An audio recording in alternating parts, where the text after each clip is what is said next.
come one, come all. Welcome to the magical theatre of the strange and fantastic. The name's Professor Gregorius T. Oswald. But my friend...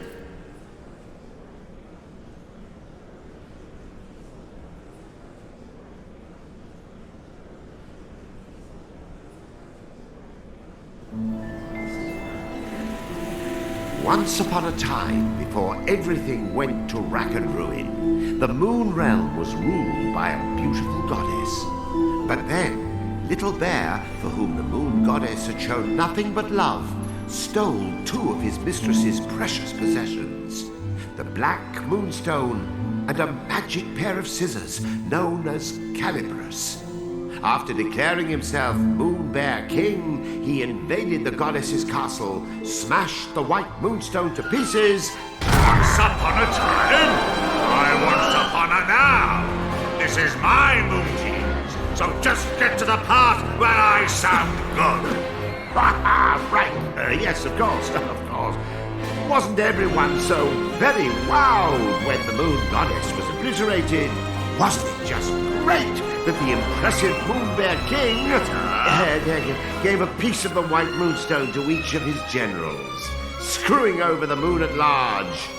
Oh yes, the next 3 years was something special. Ah, yes. Now, where do I begin?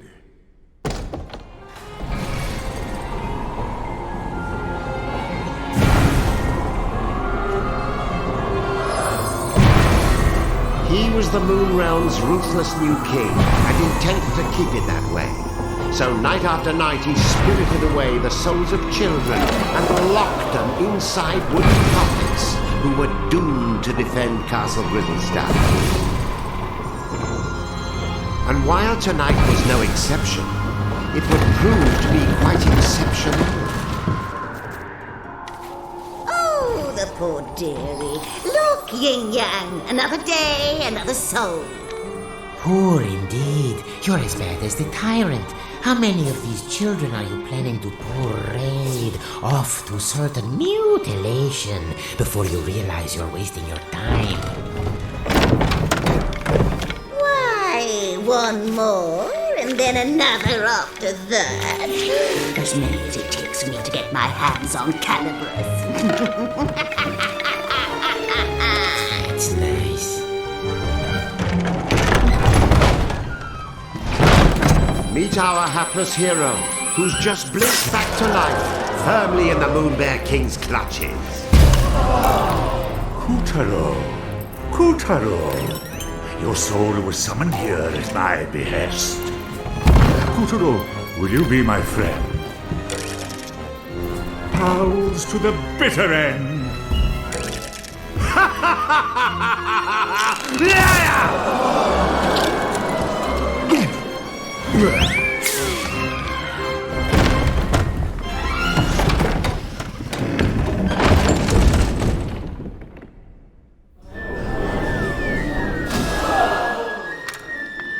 Lovely. Another dunce who left his head in the Moon Bear King's belly. Listen, you're going to drop dead if you go without a head. And I'll be the one stuck with cleanup. Come on, let's find something else you can use. A substitute head. What's rattling around in there? It's a head. This should do. You're all set. Remember those head pots. They may be weird, but they flap around with lots of useful heads. But one little touch, and they'll drop their stash. You know, a new kid on the chopping block like you ought to have a couple of noggins at least. Can't take any chances.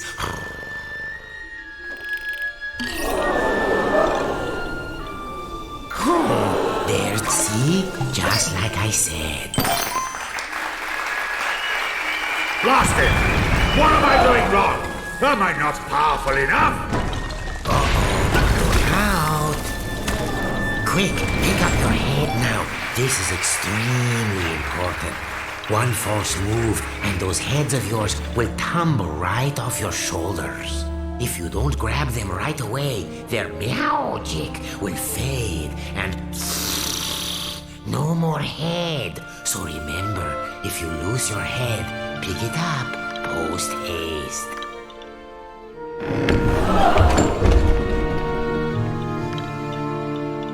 Oh, and one other thing. Moon sparkles. Here, I'll show you.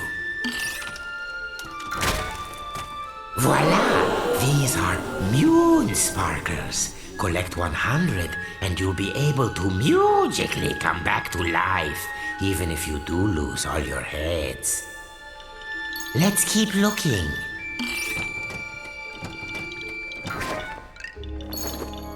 There, the witch's bloomers.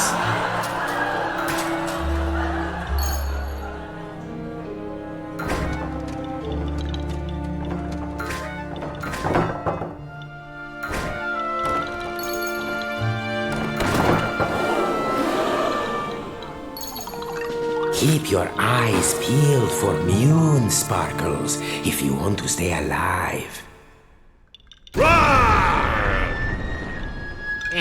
That moon bear king is always angry. Jehoshaphat! Oh, look there. You see that head symbol? Listen, every head has a little bit of magic to it. They react to places and objects that resemble them. Oh, why don't you just give it a try? Here, first choose the right head. Now, use the head's magic.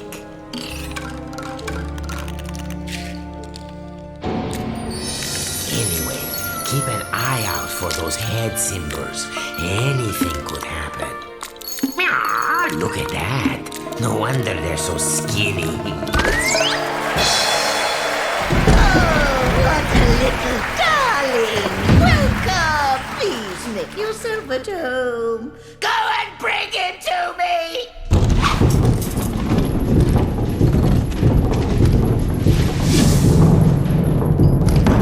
You'd better follow that fork. The witch doesn't take kindly to long waits. Hurry up! Watch that feisty fork. It's as wicked as the witch. Hey, I warned you. Pass through that shimmering gateway to proceed to the back of the kitchen. Make no mistake, Kuturo was not alone in his plight. The kitchen was already staffed by unfortunates whom the Moon Bear King had plucked from their beds. These children had been charged with keeping the fickle king fed, and it was a miserably hopeless task. After all, his appetite was as vast and insatiable as his lust for power. Careful. There's this thing about fire and puppets. All those moon sparkles, you don't want to toast yourself grabbing them.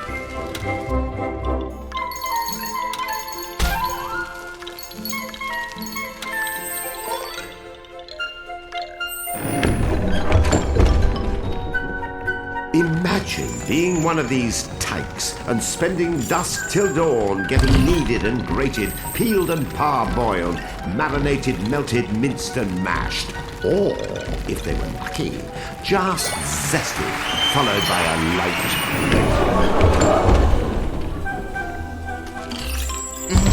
I smell something delicious. The witch couldn't have made it. Oh, and that was my lunch. Oh, wait.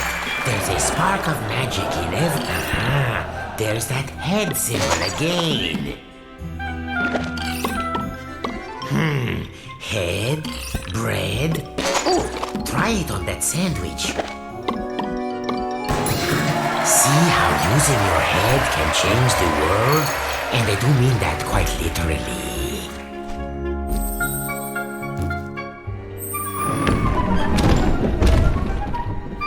The witch, in case you're wondering, was a singularly screwy sorceress by the name of Esma Potts. You'd think someone that gifted with a cauldron would know a thing or two about cooking, and you'd be wrong. As for Kuturo's catty companion, name of Yin Yang, he used to be the moon goddess's faithful feline. One might say his current mistress was a step down in some regards.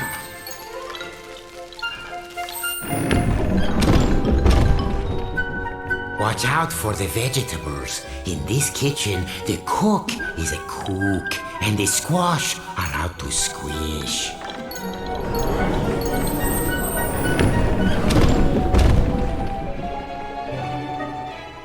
Hurry along now, dearies, because lazy boys are the first to get turned into grubs.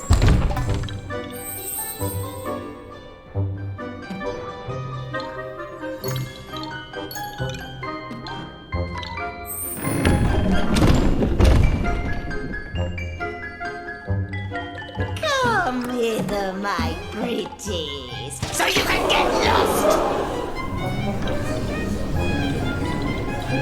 Yin Yang, open the windows. 1, 2, 3. Ghastly. What do you think? Meowed by my cat-like reflexes? Where is the moon goddess? I demand to know where you have taken her! Unhand me, you louts! How dare you! That peppy princess ought to pipe down. Are you the new boy? I suppose you want me to get your soul back so you can return home. Well, not until you march those wooden legs up to the Moon Bear King's throne room and fetch me his magic scissors. You can do it. After all, you are a very special boy. Deja Mew. How many very special boys are we up to now? Yeah. You can keep him company. Whoop-de-doo. Go to the throne room. Find Calibus. Won't this be fun? Welcome to the Tower of Tribulations. But don't let a cheerful name like that fool you. See, you never know where a head might be hiding. Head pods, dreadnoughts, parking lots. Check everywhere. They don't say get your head out of the gutter for nothing.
No, not good. We have a spherical situation. Duck for your life before we get bowled over. Hey, still in one piece?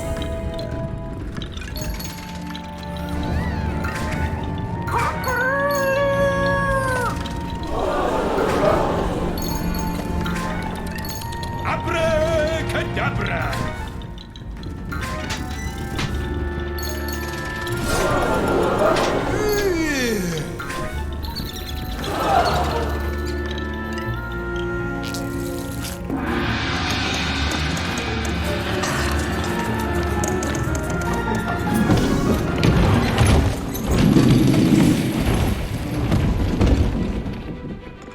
Kutaro had been snatched away by an enormous arachnid. But why didn't he end up as dinner? Perhaps the spider mistook Kutaro for one of her 10,000 children. Hard to keep track of all those little darlings, even with 8 eyes.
Magnificent, Kutaro. There's the entrance to the throne room. No one has ever made it this far.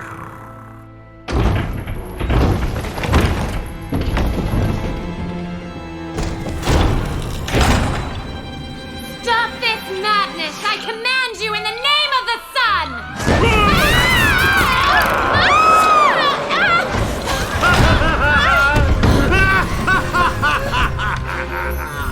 Oh my gosh, are you crazy? Do you know who I am? Dad's gonna have a supernova! Wait, sire. What if she's right?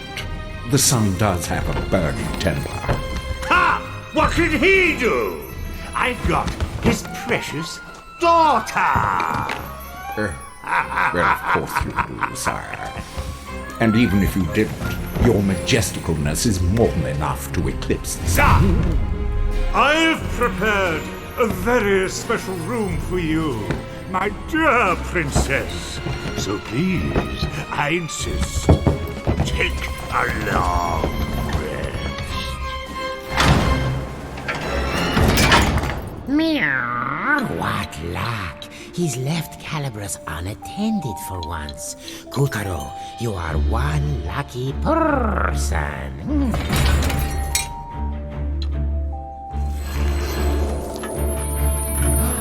There before our hero towered the most impressive pair of scissors you've ever seen. The legendary Calibras. But Calibras was bound fast by vile vines, the twisted offspring of the Moon Bear King's twisted magic. Kutaro, meet Calibras. Calibras is a cut above your average scissors. He used to serve the Moon Goddess. Step forward, boy, and take your destiny in hand.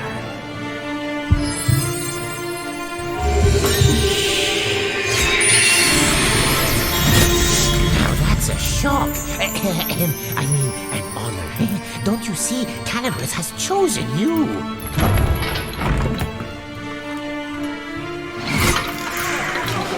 And so Kutaro's fortunes were starting to look up. After all, he was now the proud owner of a pair of enchanted scissors. Still, it wasn't all good luck. Remember, Calibras belonged to the Moon Bear King.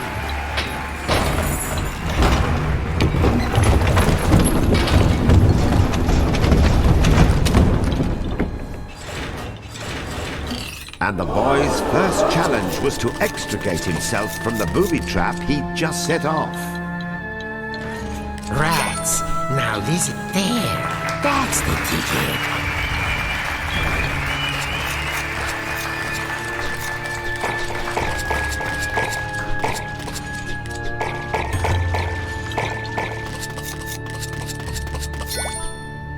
Nicely done, Kutaro. We'll be out of here in no time.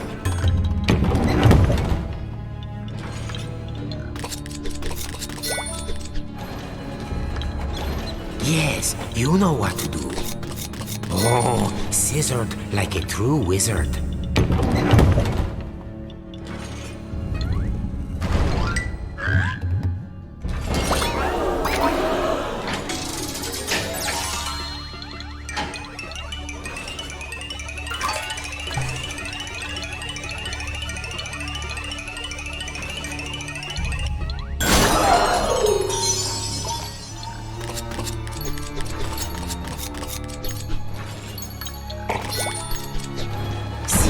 Take good care of Calibras, and Calibras will take care of you. Oh, lovely. Very nice.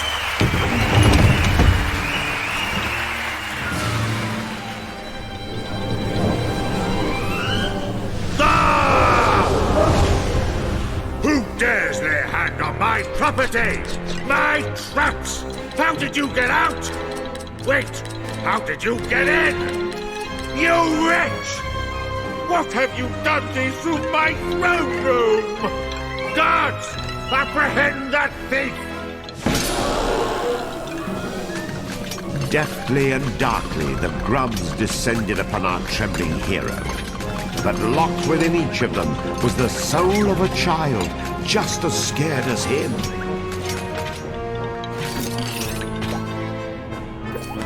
That's it. Very heroic. I'll pop your head clean off your shoulders!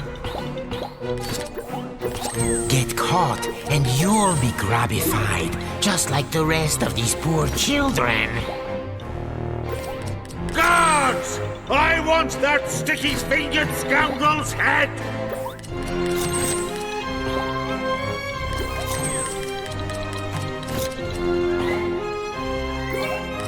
Guards? Guards! I'll do it myself.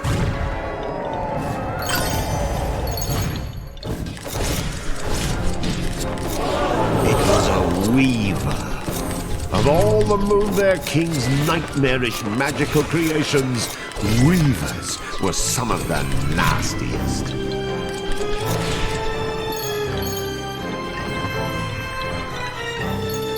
This was Kutero's first ever real dose of fear. But to escape the Weaver, those fears would need to be conquered.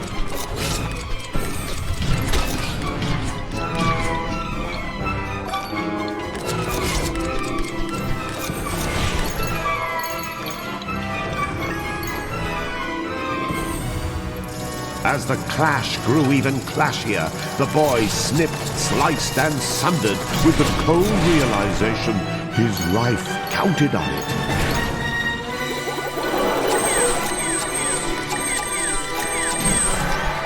Success! The fell weaver was no more. With the legendary Calibras firmly in hand, Kutero had taken the first step of his grand adventure.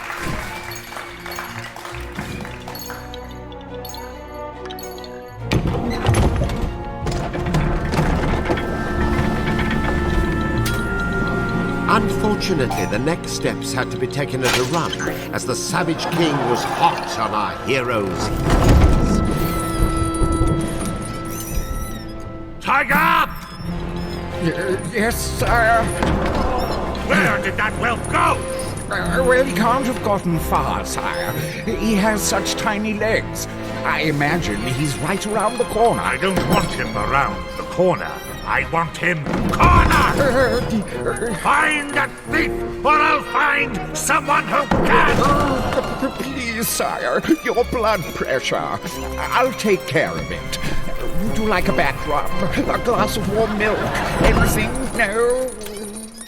Bravo, Kutero. None of the others ever made it half as far. This will be music to the witch's ears. Oh, man up, would you please? Would you prefer the grubs find you and the Mune Bear King yanks your limbs off?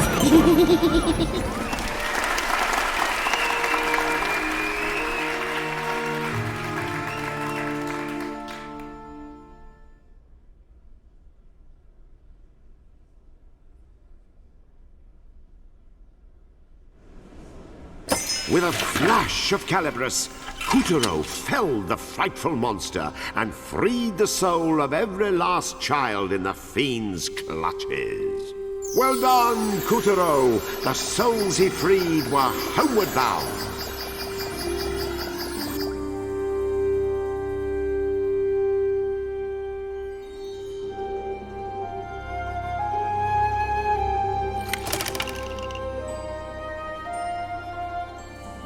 Kuturo had obtained Calibrus, a legendary pair of magic scissors. But before he could start cutting along the dotted line of destiny, he would have to escape the wrath of the tyrannical Moon Bear King. Now back to Kuturo's tale.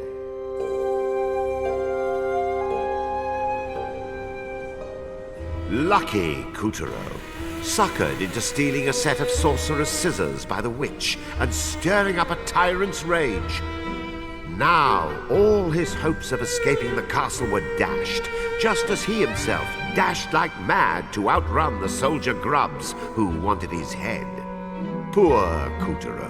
His only hopes now were Calibrus and a witch of most questionable character. What cruel tricks would fate play on him next?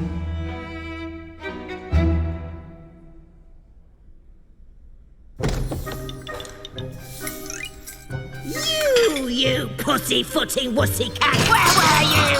I ought to fudge and brownies, it can't be. Did you forget you sent us off in the first place? Yes, Calibrus chose him. Finally! Those legendary shears will cut right through the Moon Bear King's lackeys and set the Moon Realm free! Now, my brave young warrior, why don't you let Granny hold onto those for you? Right now, you wooden donks! What was that for? Don't you tell me I'm not your type! Gotcha! To command Calibrus, you need either a heart as pure as the goddesses, or vicious magic like the Grizz. But all you've got is an attitude.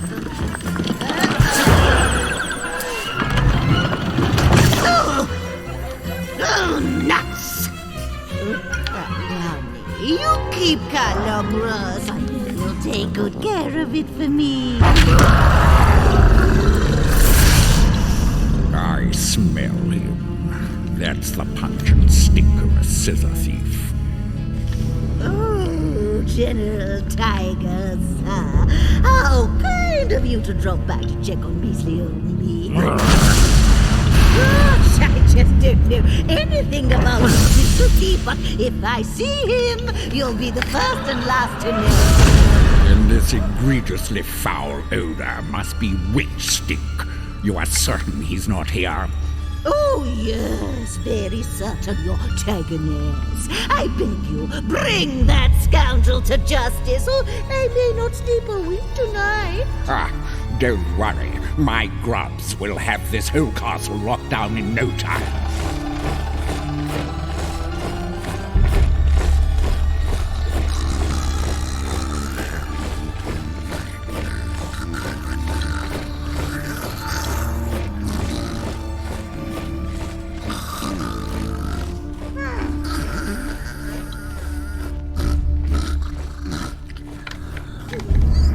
After all, we can't have anyone crashing the prison towers and making off with the knight's powers, now can we? You hear that, dear? Then get your hiney in gear! The tiger's tongue had slipped. Whatever powers this knight had, they were clearly important.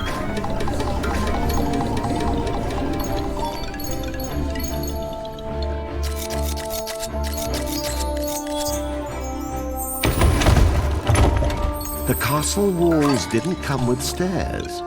Clinging to the slippery stones instead were giant living vines imbued with dark magic.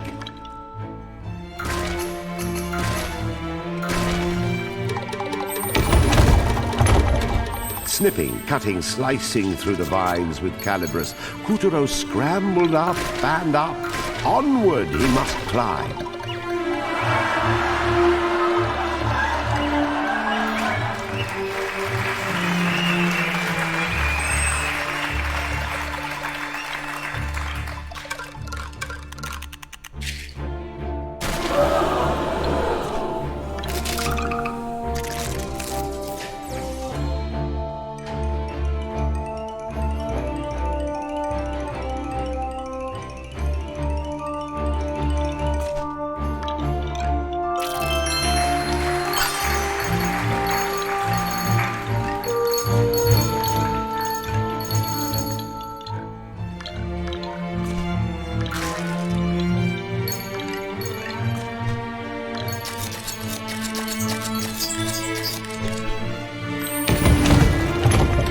As you may have noticed, there was a reason the Moon Witch framed Kuturo for stealing the scissors.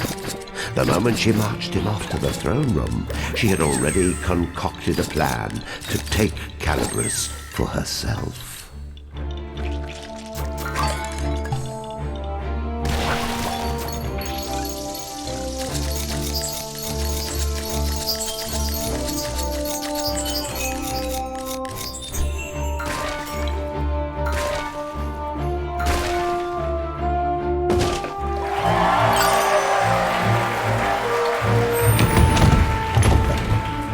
Despite himself, Kuturo was growing excited. What kind of awesome power could this knight in the towers have anyway?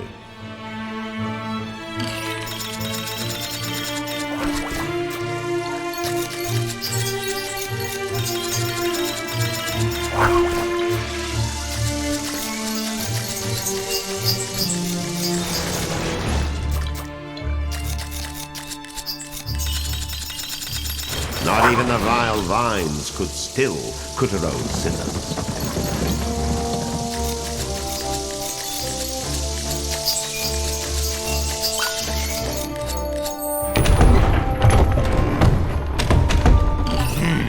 We'll have to use these for stairs. Just cut along the seam. Impressive.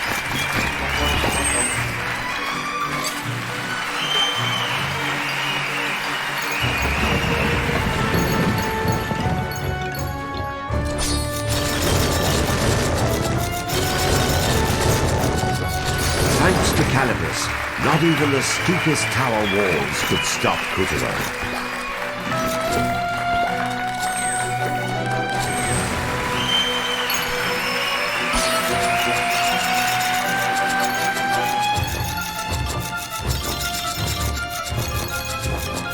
Kuturo sliced his way through flags, vines, anything he could sink those scissors into.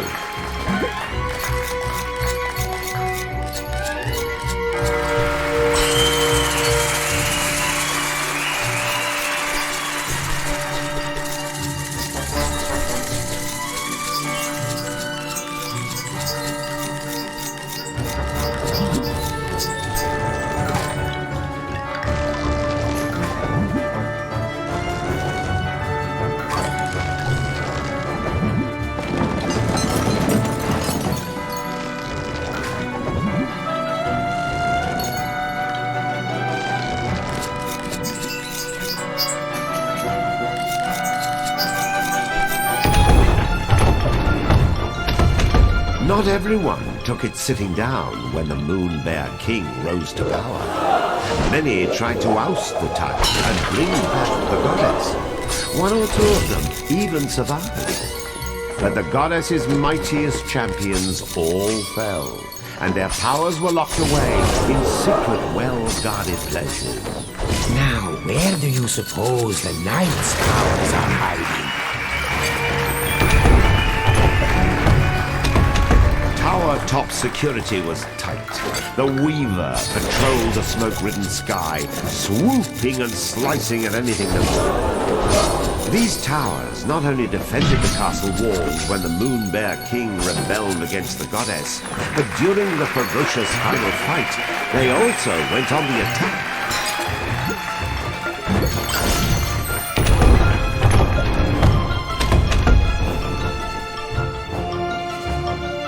The tyrant later converted the towering spires to a prison, which with abounding imagination he dubbed the Prison Towers. The crushed forces of the moon goddess were detained at His Majesty's pleasure to starve, rot, and generally suffer. Only their armor remained to tell their terrible tale.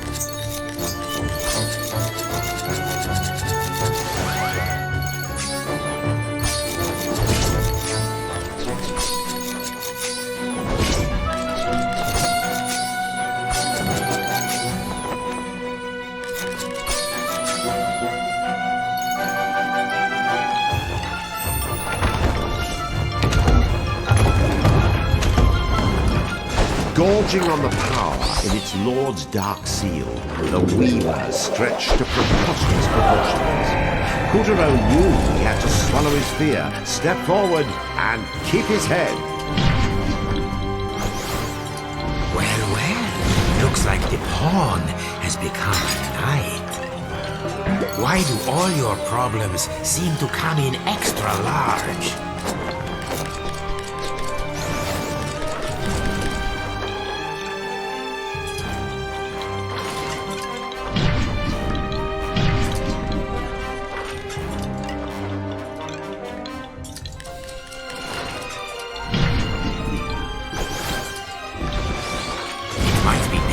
But it's only stitches. A snip or two should do it.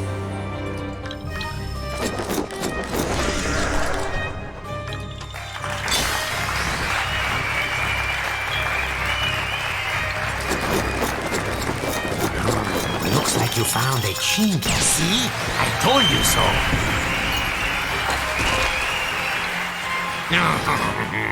Just your luck.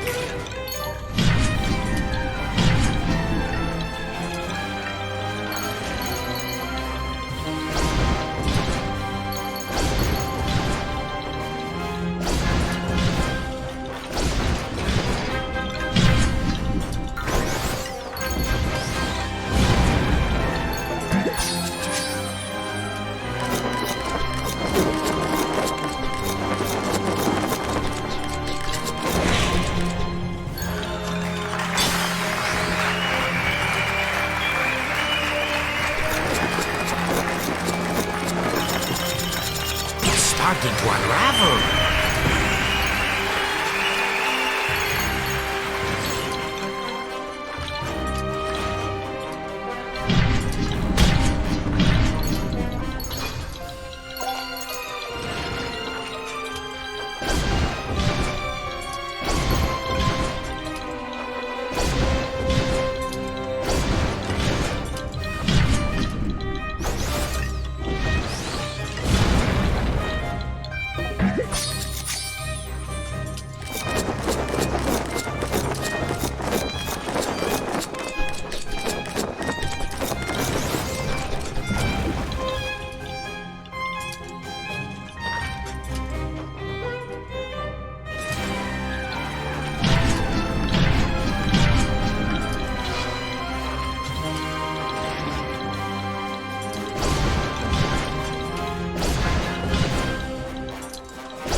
Hurry up and cut those souls free!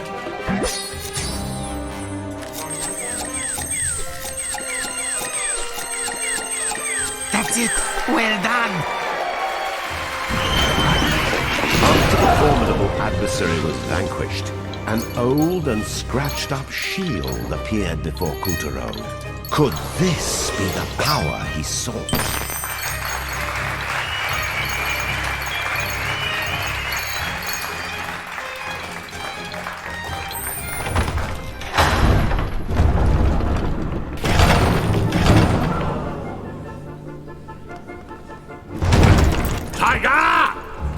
you fool! He's going to find the Knight's shield! How could he possibly know it was in there?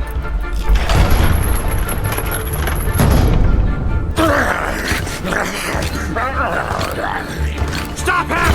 If Puppeteer makes off with the shield or the Sun Princess, mark my brow. Now, rip that bit of moonstone right out of your mouth!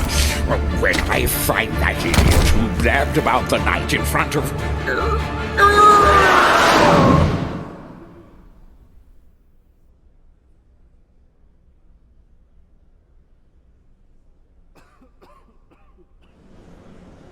With the help of Calibrus, Puppeteer defeated the menace and saved the souls of a lucky few.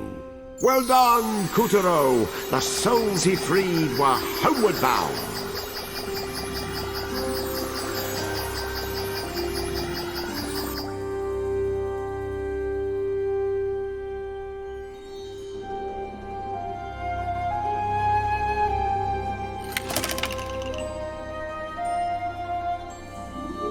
Puppeteer had spied an old shield in the prison tower, but Tiger was hot on his heels.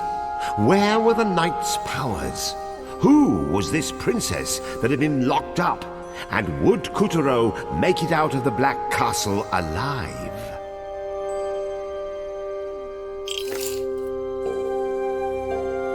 Let us continue our adventure.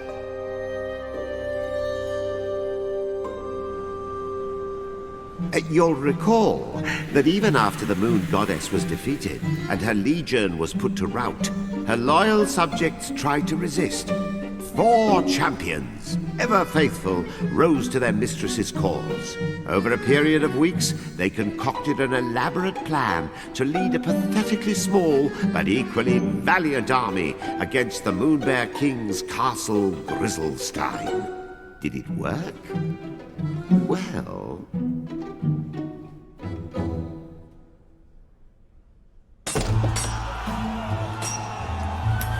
Onward, ye knaves!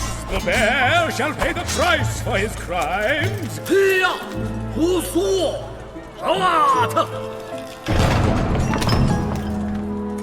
They were hopelessly outnumbered, but so desperately did they fight, so bravely did they broil, that the tyrant himself finally deigned to confront them. You fight well, dare I say, skillfully. But alas, that shield will not protect you from me! Coward! And that was the end of that revolt. The Moonbear King used his dark magic to lock the 4 champions' powers away, and all would-be challengers to his throne were wiped from the face of the moon.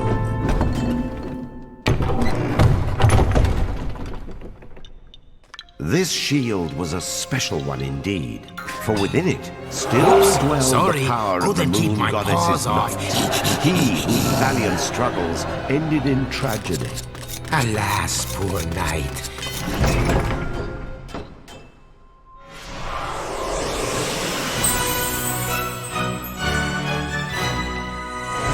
At last, Puppeteer had claimed the knight's powers. Woohoo! Why, you've done it, you sweet little muffin. Try those powers out! Oh, very good. Next up, Lunar Bit Part! Okay, shortbread, mouth shut and ears open! Use that shield to protect yourself. That's my clever boy. Remember, you can fend off nearly any attack, great or small, just as long as you don't get smooshed in the process. Lunar Glove! Now fend this sucker off!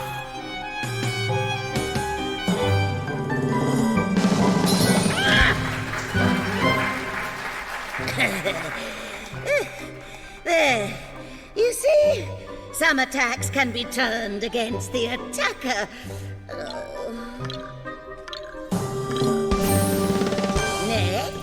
pointing the shield upward.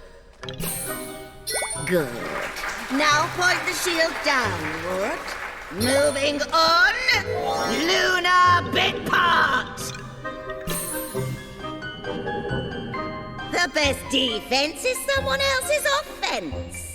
And the night shield, as it happens, was specially designed to deflect beams of magic light. Which is lucky for you, because here comes a doozy! Bounce it at that grub there! Yeah!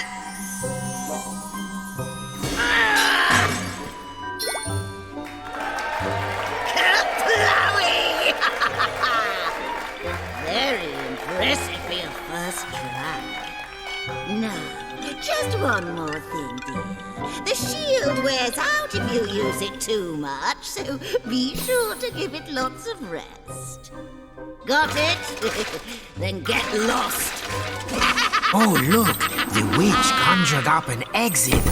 How sweet. We should... Sadly, not all the castle's puppets were having the same luck as Kuturo.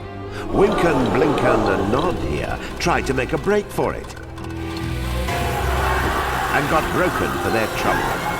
The Moon Bear King's overblown guillotine was waiting to reduce all such traitors to scrap. Yes. Stay on your toes if you want to keep them. Looks like you need a head to get ahead. No defense is perfect. You'll find a weakness if you keep your eyes peeled.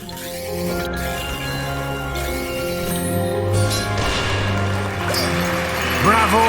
An eye for an eye.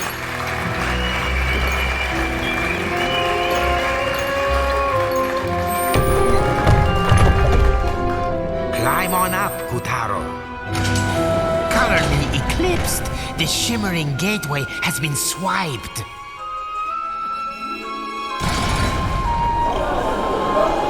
Oh, meow, I remember.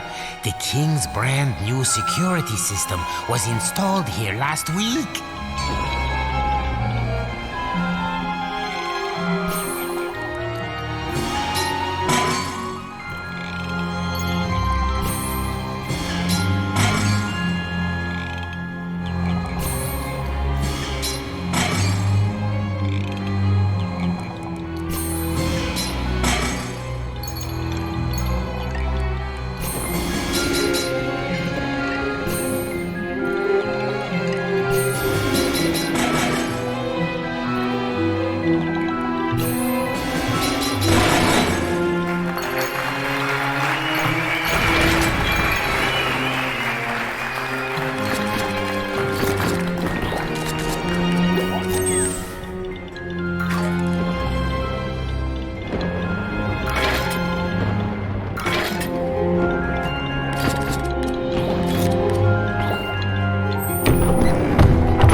Here, the shimmering gateway abruptly ended.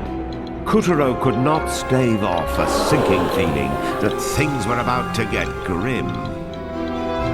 There you are, you vexatious thief.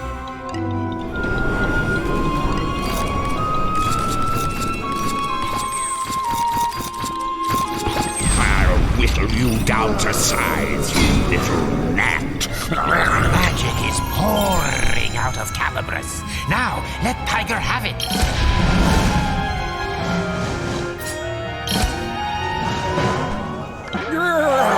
I'll get you for this, mark my words. Well, we've reached the top of the prison towers, but where is the gateway? Help! Somebody! Oh, that's right. The princess is being held here.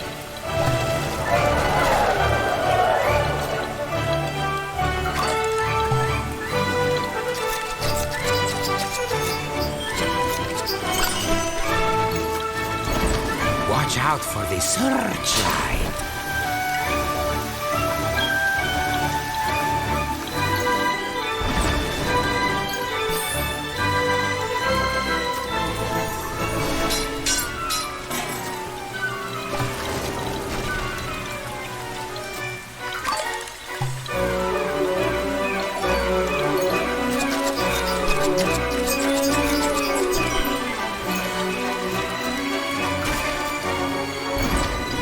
Was it the knight's soul within the shield, or something else stirring? A fire filled Kutero's heart, and he knew it was his duty to save the princess. Just what is it about damsels?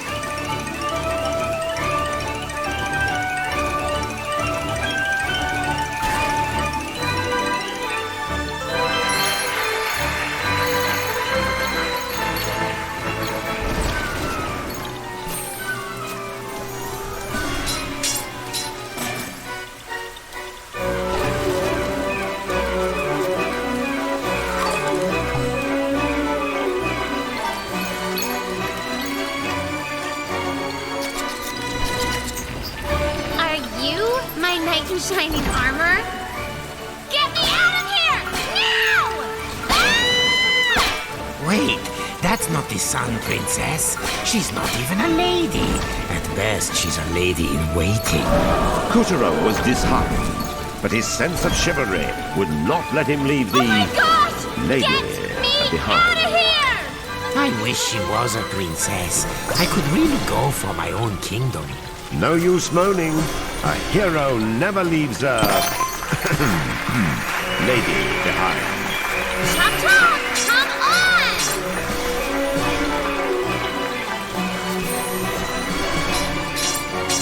The witch said you might need to give the shield a rest.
I didn't give you enough credit. You're like a hero or something, right? Questing to save the princess?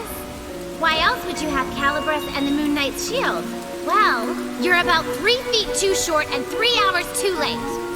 But thanks. Like, seriously.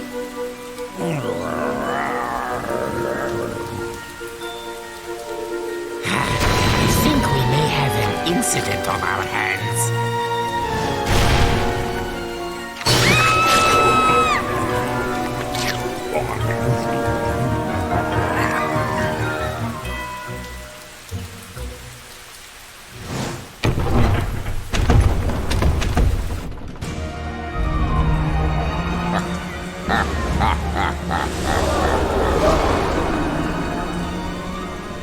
See that fang Tiger is flashing? That's a piece of the Mule Stone. Without that bit of dental work, he'd be a scaredy cat and no better.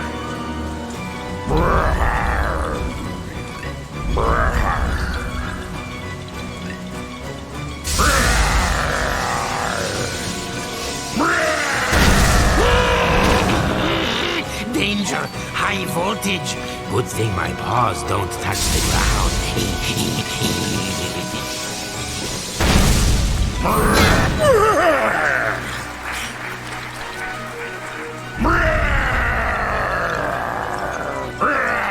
Bad news. I chew before I swallow.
Don't do that!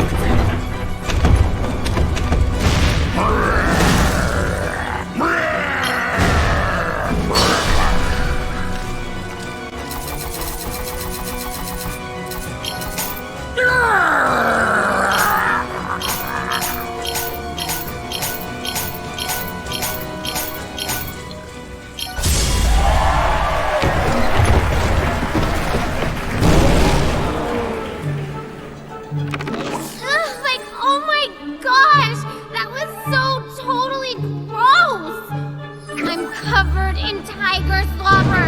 Do you have any idea how much I paid already for dry cleaning? Oh, hey! Thanks for the help. What was your name again? Kotaro. Kotaro, huh? Right on. I'm Picarina. On behalf of the sun, let me say thank you.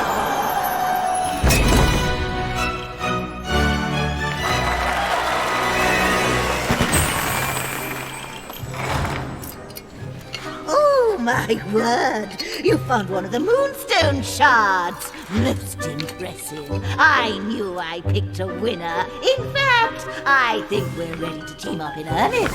Who's this little soubrette? One of the Sun Princess's retinue. Where's your mistress? Like, I gotta tell you, it's not like you're anybody special, am I right? Oh, my thought! It's the tyrant! Run for your life! Give me back my scissors! I'll chase you to the end of the moon! This world belongs to me now! You'll never be safe ever!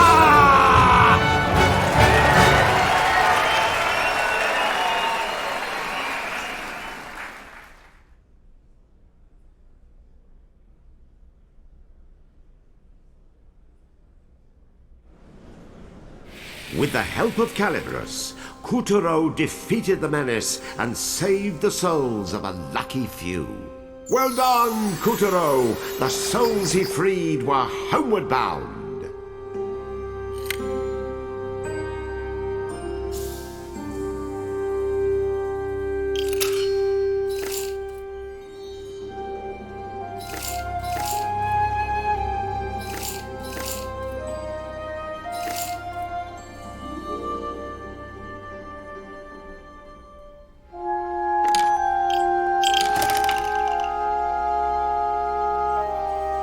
After claiming the knight's power, Kotaro vanquished Tiger and escaped the Black Castle with the witch, Yin Yang, and Picarina. Where would fate lead them next? Act 2 starts, and so the story continues.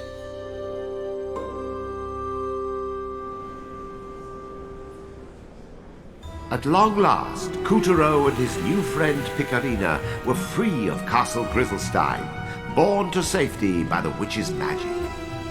Our fugitives needed a safe place to hide, and so they chose Castle Waxwing, the same flying palace from which the moon goddess once ruled. In those better days, the White Castle was resplendent, a sight to behold. But the tides of darkness had since dulled its sparkle and loosened the stone of its walls and columns.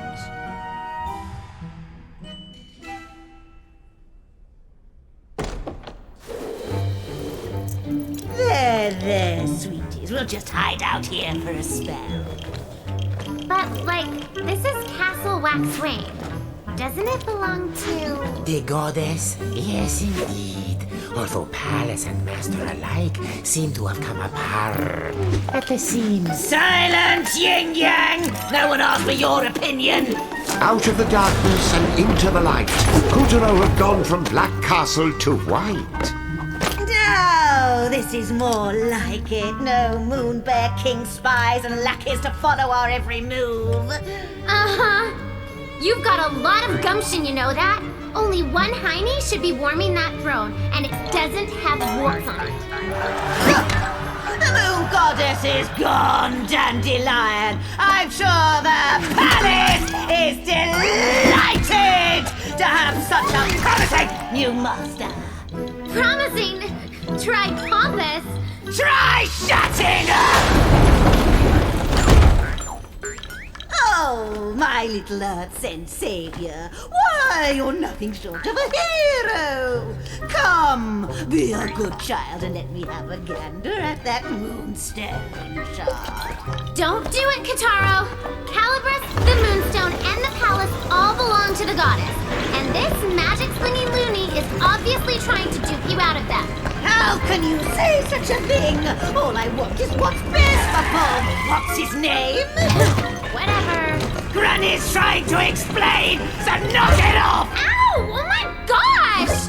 What a witch! The Moon Bear King kidnapped Kotaro's soul while he was sleeping. He does that to Earth children, and that's where the Moonstone comes in. The source of all moonlight. After the Moon Bear King shattered the stone, he gave the pieces to his generals, and you see how they shine. That's just one shot. Imagine the power I would have if you collected them all. I could easily spirit Kotaro back home to Earth. You really mean it? It's in your best interest too, my sweet. Didn't you say the Sun Princess was searching for the Moon Goddess? Yeah. Why? The Moonstone is a symbol of the goddess's power. Restore the stone, restore the goddess. This could be your big chance. You should start in the Moonwood. General Rat has another Moonstone shard, and you're going to get it back. I still don't trust you. You're using Kataro, and I am so going to prove it. You'll have to catch him first. Hey, Kataro! And remember, you can tell a rat if you smell a rat. Go get him!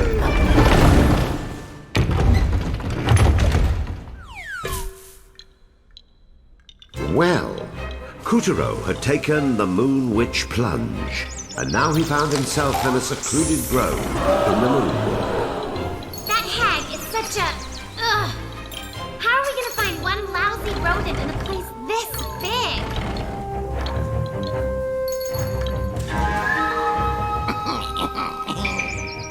I love this forest. One gullible woodland creature after the other. What's going on? A splash of purple later, and the quiet, unassuming grove had transformed into a gloomy, reeking landscape of evil, dark horribleness.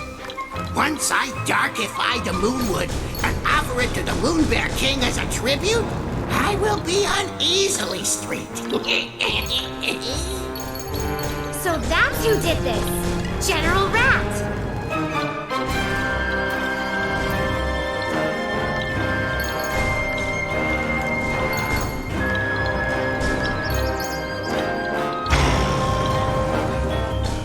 Now, bamboo generally tend to be upright citizens, but these stalks had grown fangs and wanted to chow down on Kotaro.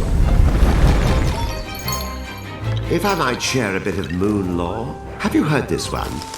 Once upon a time, there was a lineage of radiant moon princesses who began their lives as tiny babies inside bamboo stalks. But then, one of the princess's souls had a little mishap and wound up in a bamboo stalk on Earth by accident. Sort of the opposite of young Kotaro here. Forget about Kataro. How can you bring up radiant princesses and not mention me? Do your job, please. What? How dare you question your narrator? I'm omniscient. If you know everything, then you know who I am. Or wait, are you saving that for surprise? Whatever. So what happened to the bamboo babe who got stranded on Earth? Things worked out, of course, as they do in all modern sanitized fairy tales. The princess made it home to the moon and lived happily ever after. Butterfly! The question now is whether Kotaro's story will be as kind to him.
Koinobori are an old tradition representing the carp as he swims his way up the waterfall to become a dragon.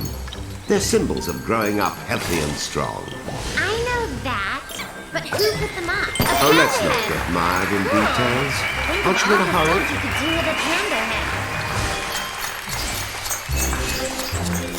So, is this big panda the other fella's mother, or what?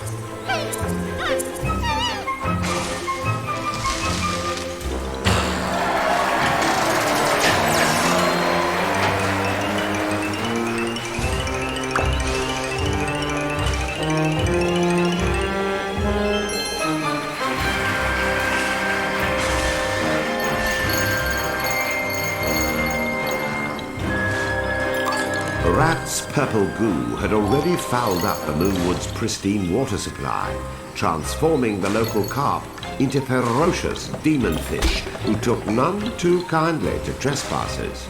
Hey, you don't suppose the rat is hiding out upriver, at the top of the waterfall?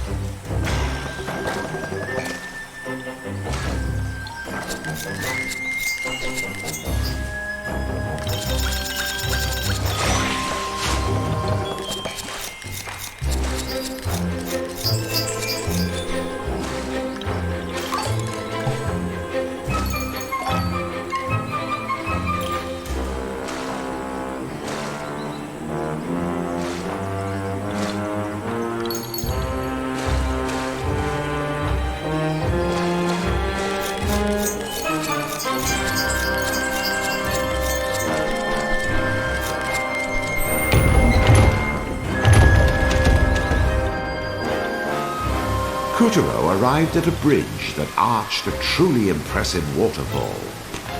Holy cascade! Do we really have to climb this thing?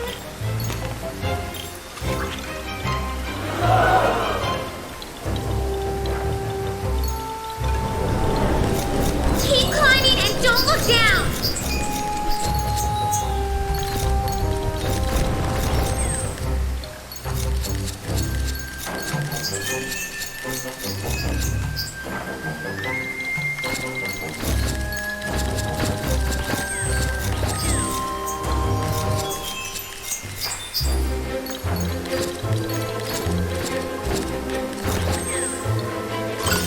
Look out! Flying fish!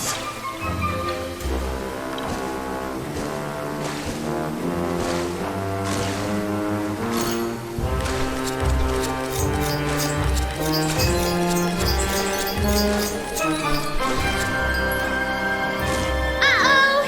Here comes the kahuna!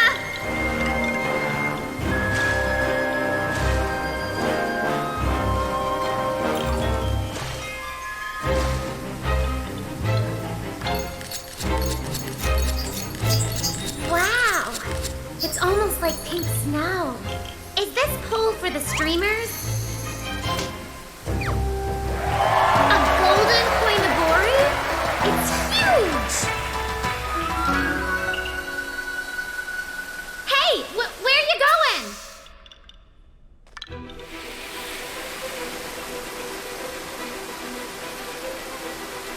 Unlike wild carp, which are a sort of greyish-brown, the koi is a domesticated variety prized for its panoply of colours.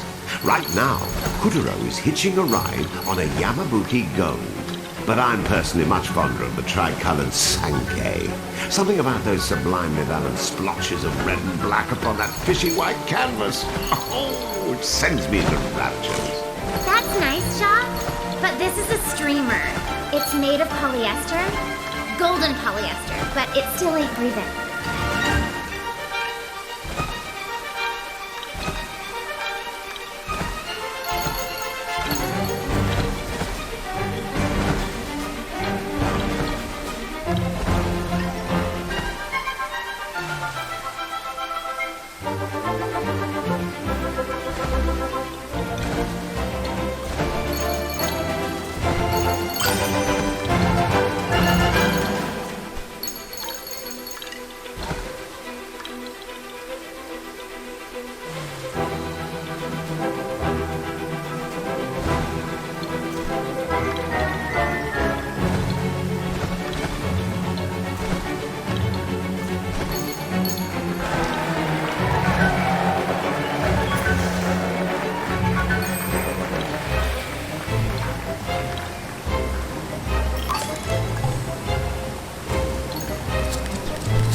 tree, and it's in full bloom.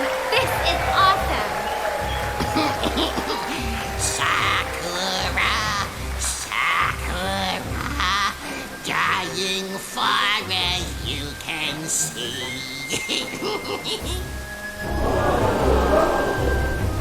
Darn that rat! He ruins everything! Before their very eyes, General Rat transformed the cherry tree into a baleful twist of briars.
We did it, Kataro! It's back to normal!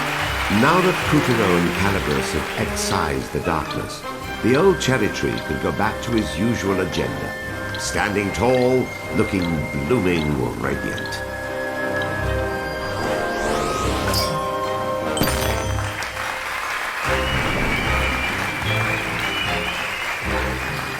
In the mystical cave behind the waterfall, our hero stumbled upon a strange scroll that could only be important.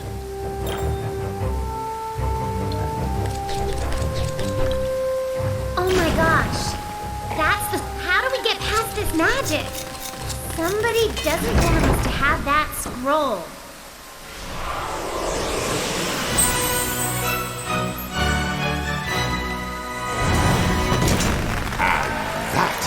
Was how Kutaro acquired the ninja's powers. Nin Nin!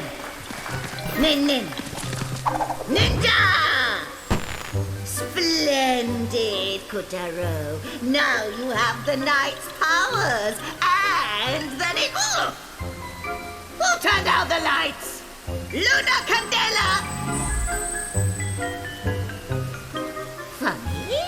That usually works. Kutaro, use the ninja's powers to light up the cave.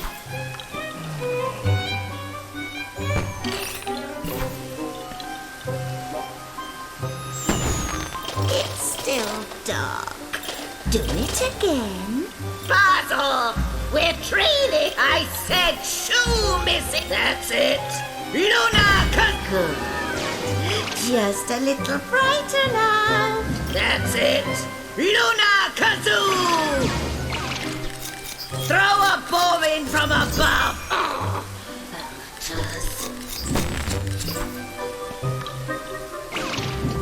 that's a boy. Finally, we can have some lighting. Wait! Now it's too bright! Blast it! You can see all my warts! Here, aim for that bomb symbol at your feet.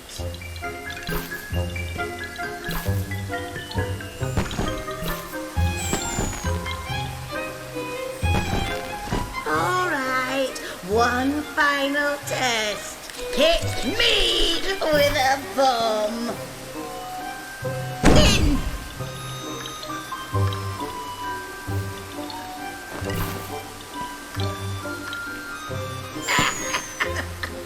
Once more, tadpole. In!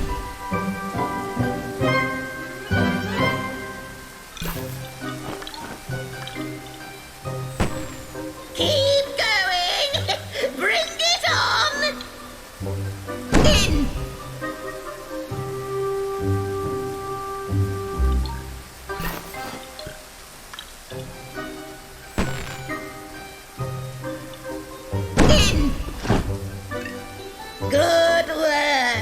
I hereby certify you ninja proficient. In!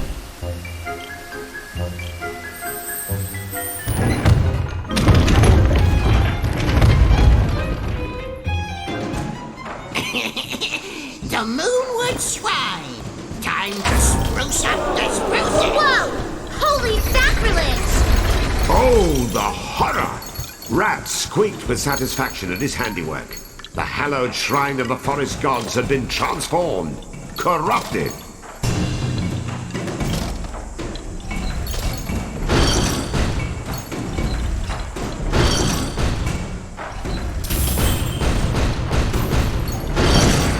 After him, Kataro!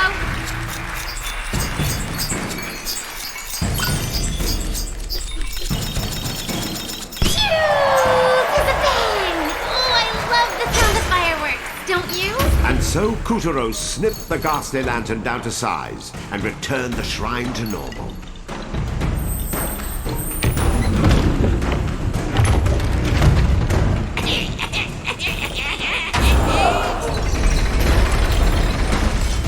The Torii gate guarding the shrine had been sapped of its power by sorcerous chains.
Kutaro used Calibris and the ninja's powers to fell his enemies and rekindle the shrine's power, one step at a time.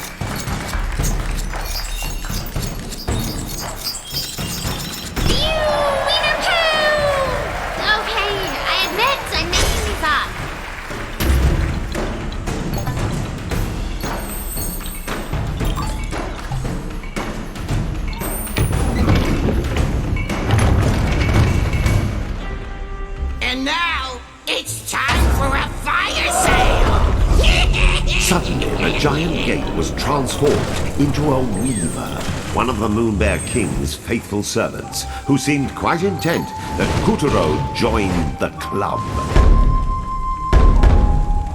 Kataro, did you see that? Stick the bomb on that glowing taiko drum.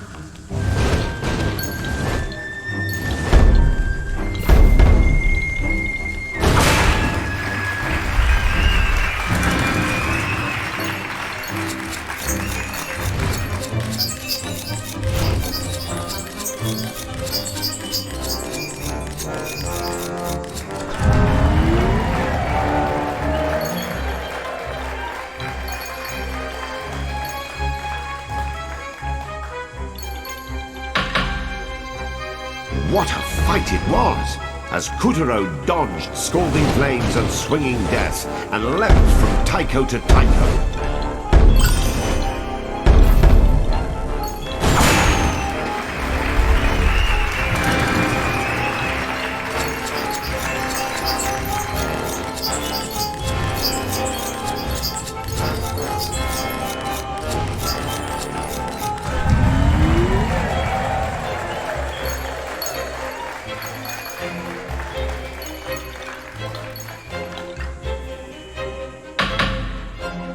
Almost there, Kataro. He may look tough, but I can see the fear in his eyes. Let's set those souls free!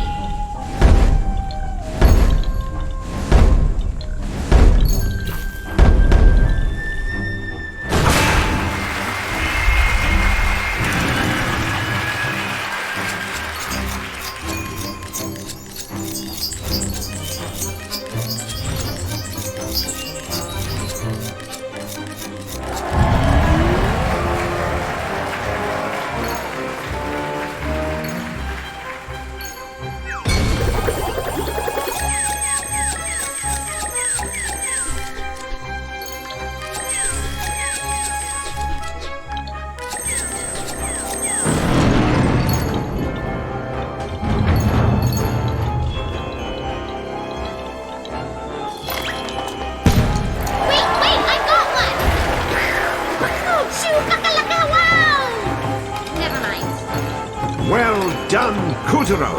The shrine's weaver had been vanquished, and the souls of the children it held captive returned to Earth.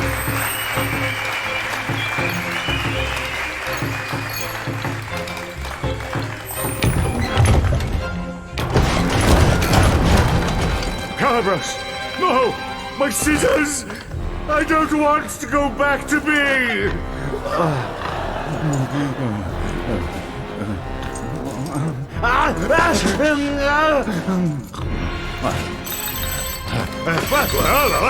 What is going on?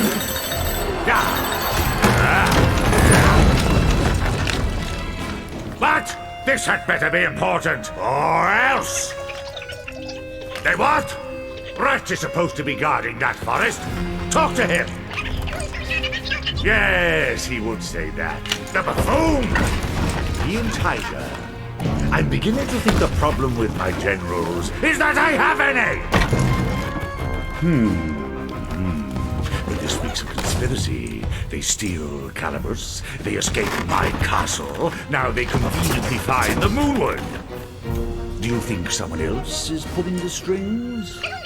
Right, keep a close eye on them. I shall take matters into my own claws.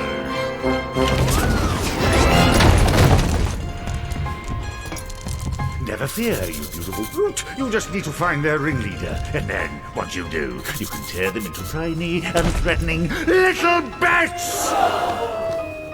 Ah! Ta!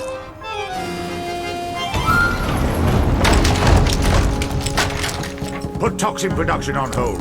Kuturo has been spotted in the Moonwood. Then the rat has failed in his task. Say the word, sire, and I will strike your enemies down. Very well. Crash the life out of Kuturo, no matter the cost, and you will be well rewarded. The reward is in the crushing. Watch as I devour all that stands in my path.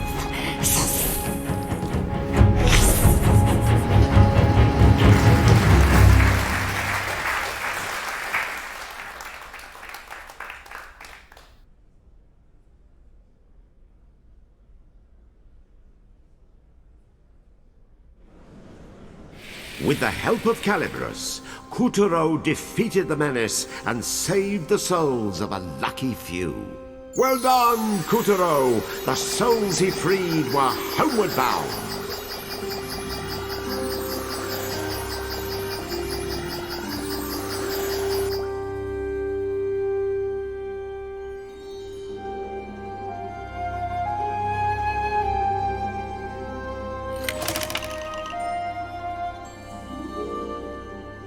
The Moonstone was Kuturo's only ticket home to Earth. Newly armed with the ninja's bombacious powers, Kuturo continued to scour the Moonwood in search of the despicable rat. And so the story continues.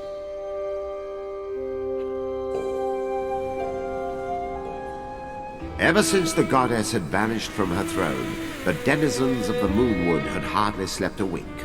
But then they received a visitor. A single, smartly dressed rat. "Gather round," the rat said, and produced a purple elixir. "This tincture will cure all illnesses and stave off the tyrant's magic." And he offered to sell it to them for a reasonable price, as a neighborly gesture. The Moonwood's inhabitants were overjoyed and relieved to have such a good friend looking out for them. Well, the Moonwood is a mess, all right. But where's General Rat? There's still no sign of him. At least it's nice here. Finally a place on the moon that's not crazy. Hey, Kataro. Even if you clobber that rat and get the Moonstone shard, you better not give it to the witch. I mean it. Seriously, that witch? She's just using you so she can get her grubby hands on the Moonstone. Or worse. Oh, yes, dearie. Give me the Moonstone. And your brains. Who knows what she'll do with that kind of power? You should leave the Moonstone with me. I can keep it safe. What? You wouldn't dare! That dipsqueak is even more shady than I am. Can it, Crone? No comments from the imaginary peanut gallery. Be honest, Kataro. Do you still not trust me? Because I think I could tell you something that might change your mind. Ready for this? My daddy is the sun. I know, it's like tragic. I'm a princess. I'm royalty. Then the Moon Bear King hits me with one lousy flash of magic. And suddenly, I'm just royally tiny. What? What's that look? I'm serious. I'm the Sun Princess. Princess. What? Hey!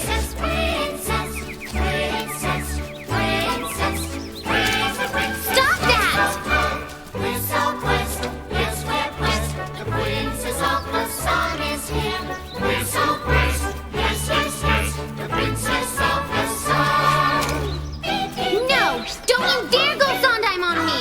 Oh my gosh, I will eclipse you!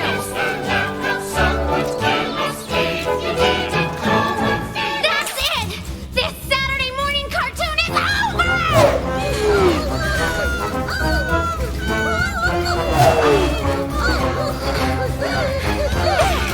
See, Kataro? I'm completely trustworthy. Harmless as a kitten. And so, with the vows of friendship renewed, Kuturo and Picarina, Princess of the Sun, continued their quest to find the shattered Moonstone.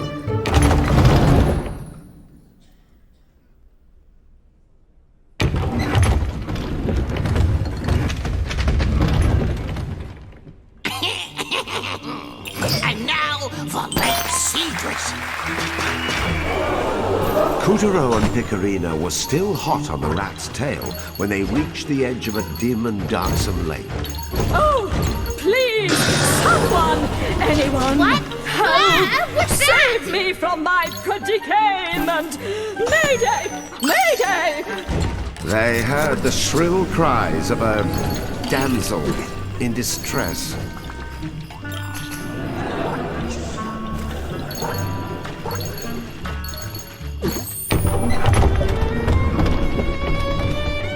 Help! Oh, please, help! Somebody save us! Our mama went crazy! Our mama went Did you crazy. know that frogs are low in calories and contain high efficiency protein? Beauty in every bite. Is she eating her own kids? For real?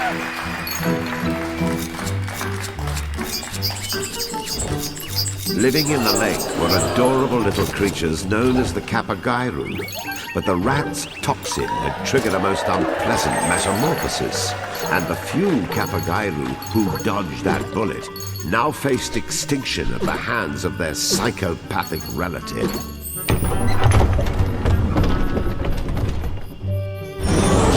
Time for some calisthenics! Oh, give me a break. In days of yore, the moon goddess herself took holidays to the lake, but you wouldn't know it now. Unless her idea of a day off was frightful fishes, freakish frogs, and phantasmal vistas.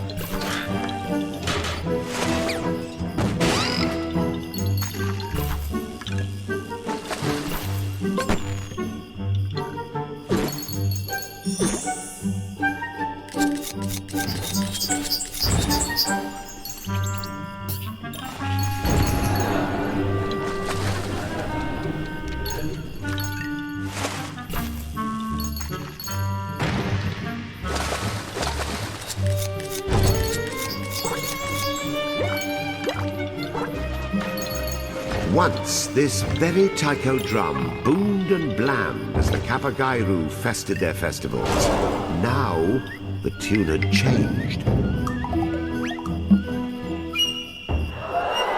What's time? What's time? Hey, are they having a festival? What's time? What's time? Oh, baby, I love festivals. Woohoo! What's time? What's time?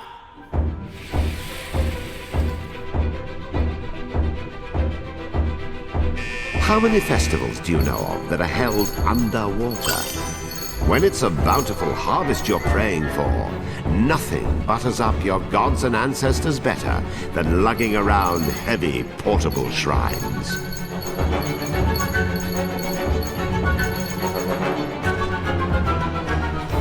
A particularly rowdy festival usually climaxed with Kapagairu romping about in the dark, forging romances and finding creative ways to increase the Kapagairu population.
Can you just picture it? The pristine water, like glass, nestled in a vast kingdom of green. It was the perfect getaway for two young lovers. The grass by the lake, soft upon the buttocks. Well, let's just say it was a very memorable honeymoon, even for a man full of memorable stories. But those vividly luscious days are lost, like frogs in a blender. When you get as old as me, and the days grow as weary and predictable as they do, you too will be longing for grass on your buttocks. You mark my words.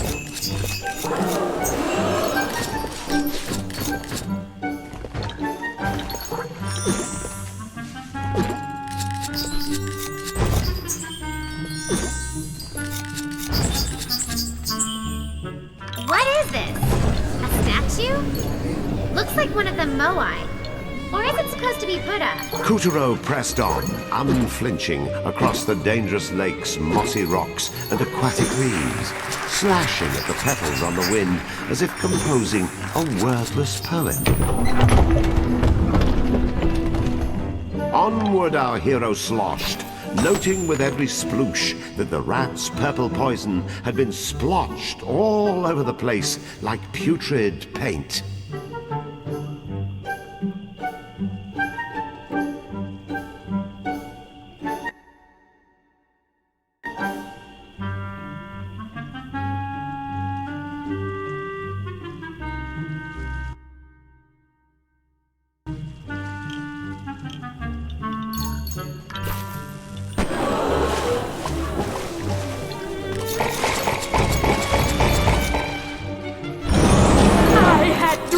Once. I was beautiful once. Could you shut up once?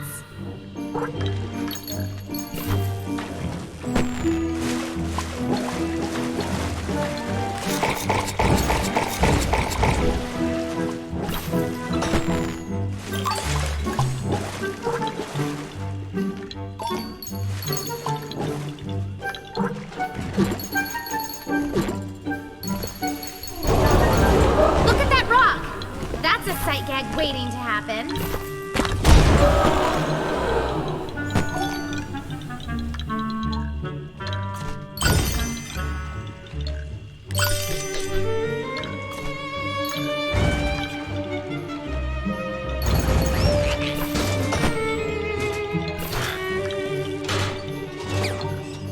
Something seems different about the middle lantern. It almost looks like one of those paper ones.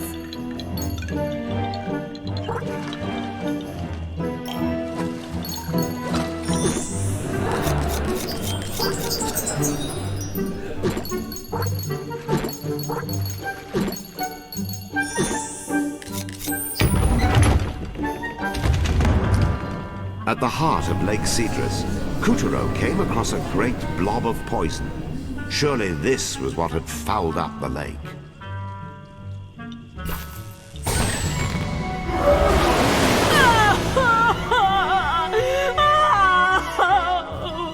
Curse that rat! Look at what I have become! I am a tragedy in the midst of unfolding. I hate to pick on the old trout. The frogs! I think they're helping us!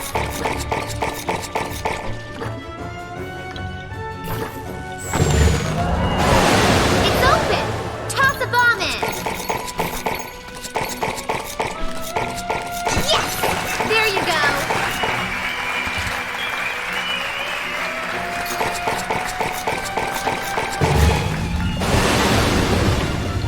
She's getting away! After her! You monsters! I only wanted to be beautiful! Says the dimwit hater. Go on, Kataro. Blow her head off again. Snap out of it, lady.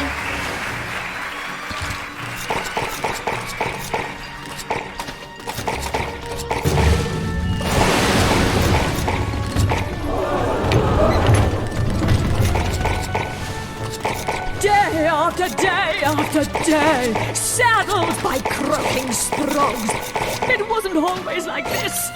I was right,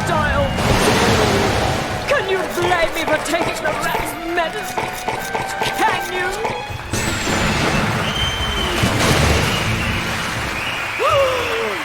The rat spell?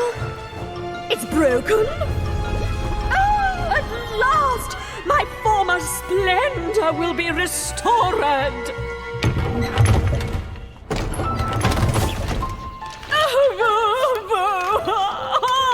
Why, gods, why? What a fool I was to have listened to that insidious rat! Well, let that be a lesson. The next time something sounds too good to be true... Curse you, rat! Curse you! You vile servant of evil! Like the Black Death you came and blackened the hope in us all, and then you killed us!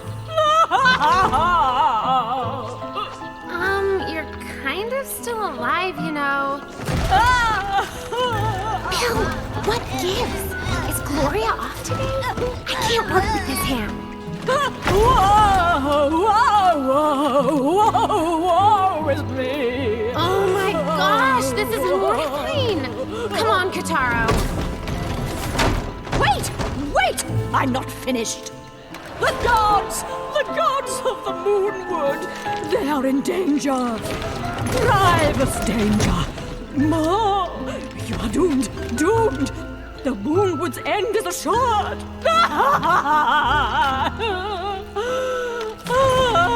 It's grievous, you ignoramus. Oh, that's it! Stop everything! Jeez, lady, who flushed your muse down the toilet? Curtain! Bill, get her out of here. I'll summarize for the audience. Okay.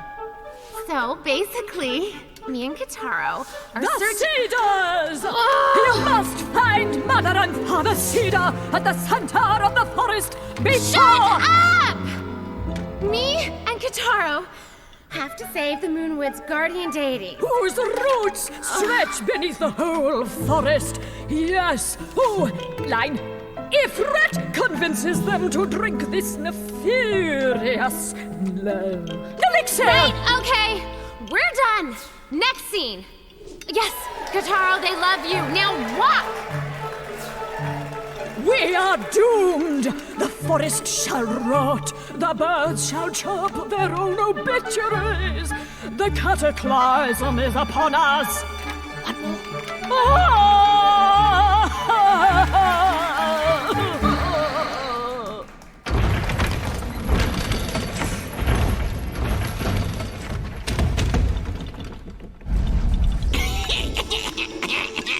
A very good day to you, sir. What an honor it is to meet the one and only Mother and Father Cedar.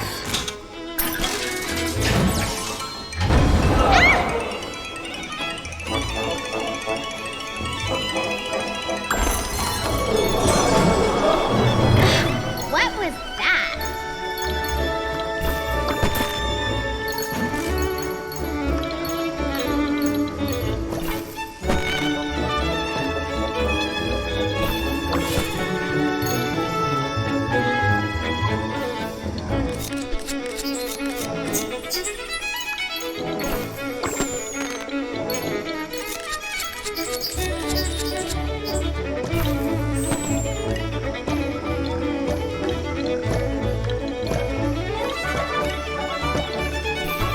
You are both still so juvenacious.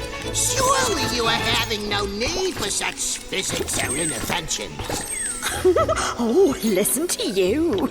When you've got as much mileage as us, you start to develop certain, well, issues.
Do tell, sir. Well, one of us is a little FAT. Ah, I see. But you do not seem so plumpy to me. I'm not the one of us with the problem. Catch my drift? Well, while you're catching his drift, Yes, madam? do you smell that? Why, yes, madam. What is that fragrance? It's not me. Guess who it is? Saying no more. I can make your husband's crag smell as fresh as the cool breeze.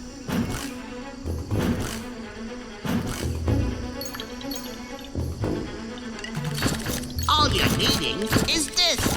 Plum miraculous. Here, allow me to gift you this limited time free sample. But you must not tell my other customers.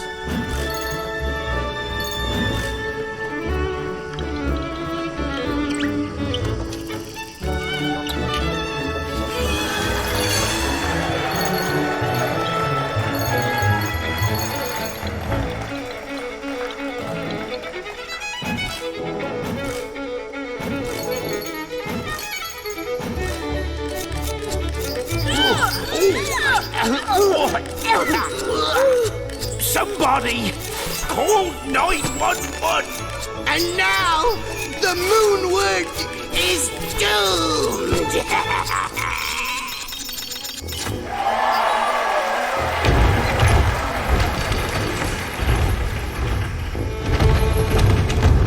Oh! Cease! Desist! Will no one get this grisly goop off me? His treachery laid bare. Rat sprayed Mother and Father Cedar with a revolting violet gloom. Silly shrubberies! Your forest is belonging to the Moon Bear King now! A few well-placed bombs should blow all that goop off.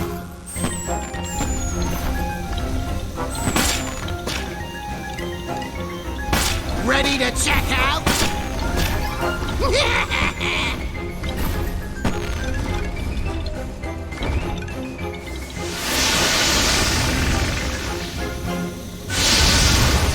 Now get it off my husband!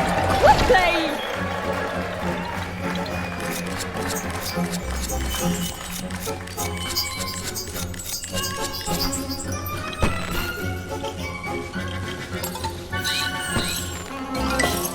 Look!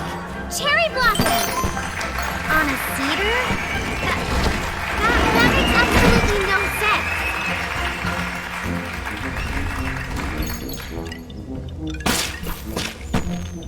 Have a free sample!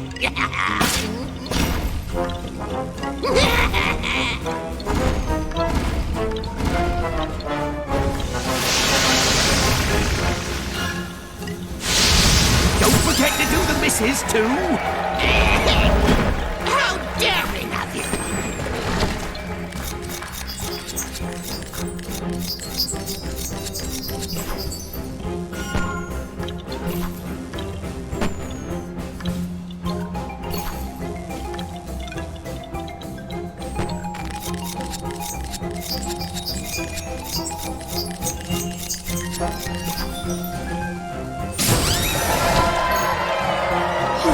Thank you, dear. We feel better already. I cursed you!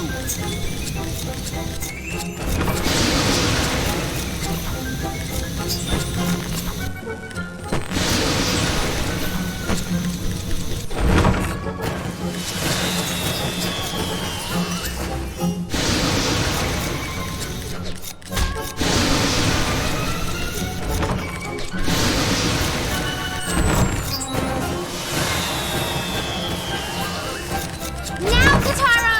Take Calibris and cut his jetpack open!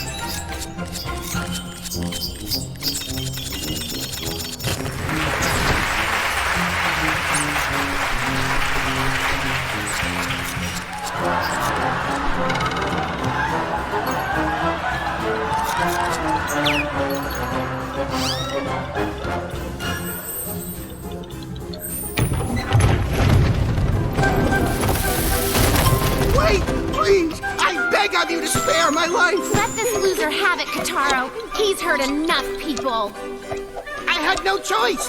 That unscrupulous Moon Bear King made the threats to me. He said he would bite off my head if I did not corrupt the Moonwood. I am meek and powerless and had no choice but to obey. Oh, how sweet. The poor little rat.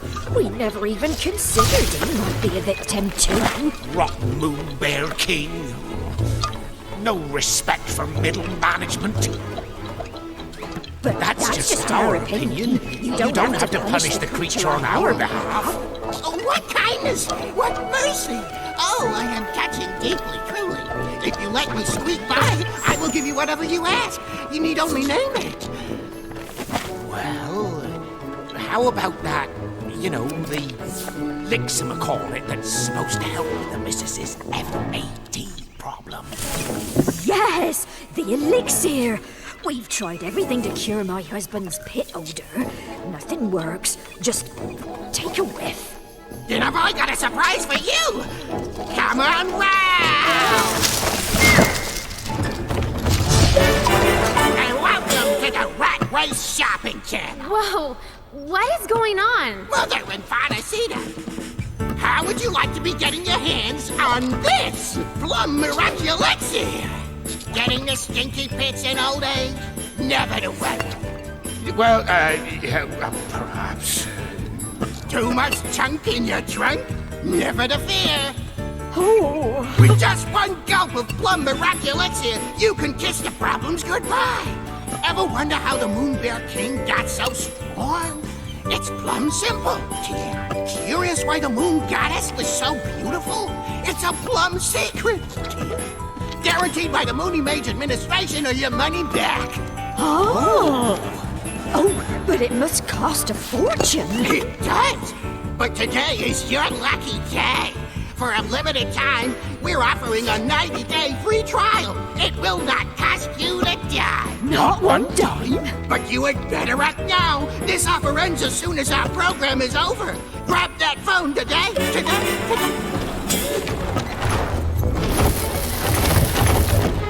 Would you cut it out? By the way, Kutaro, maybe you could do me a favor. Do you think those scissors of yours could lop a few pounds off the missus? I said enough!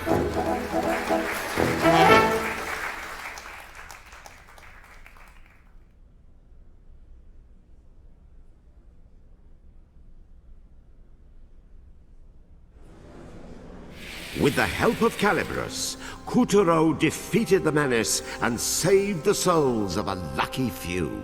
Well done, Kutaro! The souls he freed were homeward bound.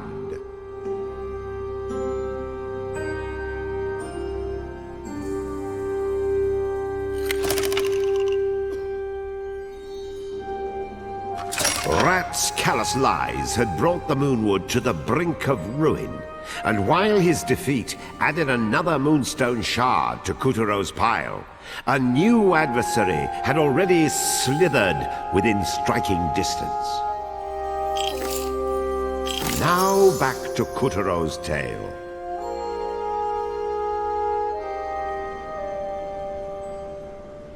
General Snake's body coursed with venom, and the Moonstone's power had rendered a mere whiff of it the deadliest substance in the solar system. But the Moon Bear King found such reckless power repugnant. The unlucky snake was locked beneath the Black Castle and forced to produce a toxic brood. How the serpent cursed his fate as he waited patiently for his chance to be free. Unfortunately for Kutaro, that horrible moment had arrived. Go, Snake! Obliterate the whole Moonwood if you must! Just destroy Kutaro!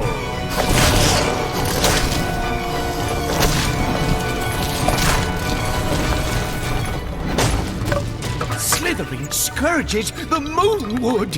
Help us! Kutaro, you have to stop that snake! Wait! Hold the horses! I am a bystanding innocent!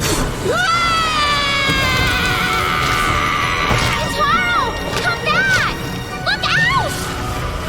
This way! No! Snake! I'm crying out loud! I am on your side! It's me! Rat!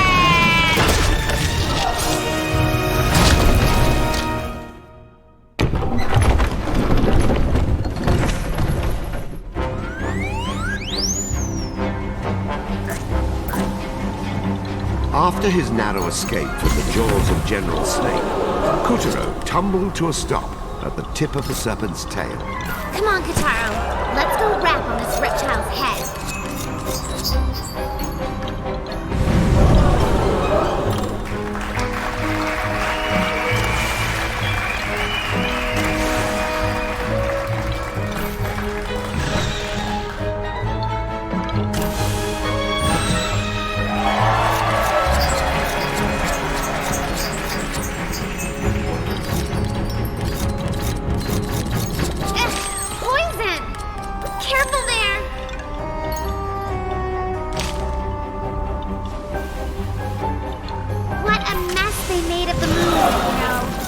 used to be so beautiful, and then boom!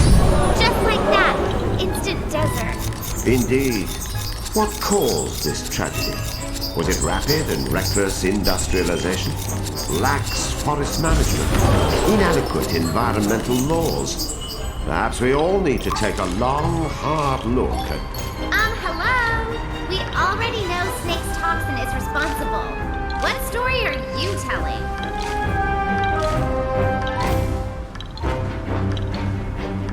Ooh, a pyramid! Wait a sec. That's a block of cheese. Well, of course. The pyramid is made of moon, the moon is made of cheese, there's cheese inside the rat's inside the snake. And some young ladies ought to stop nitpicking and stay on task.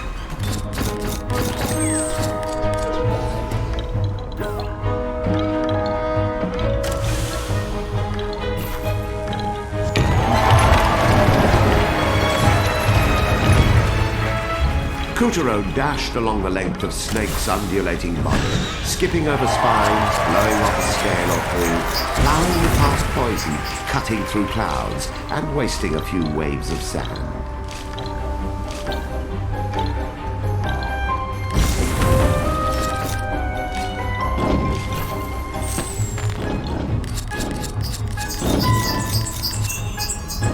Careful you don't get shaken off.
It was the spitting image of Earth's own architectural wonder. What secrets lay within? Tomb of an ancient moon pharaoh? Perhaps a malicious mummy just waiting to wake from its slumber.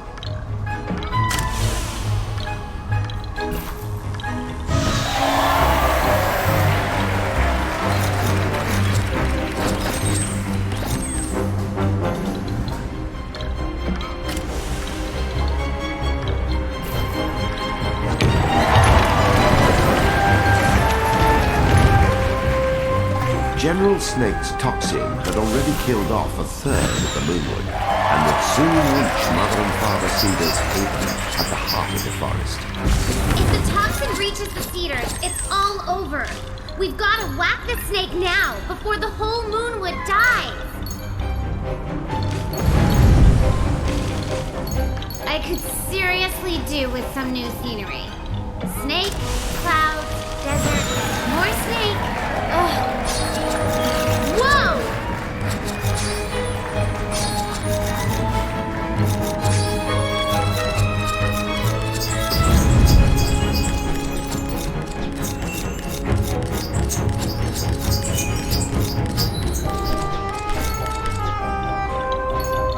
Are we there yet?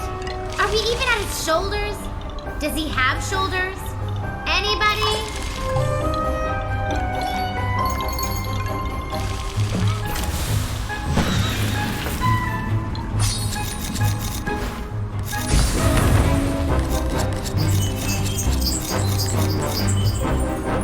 Oh, come on!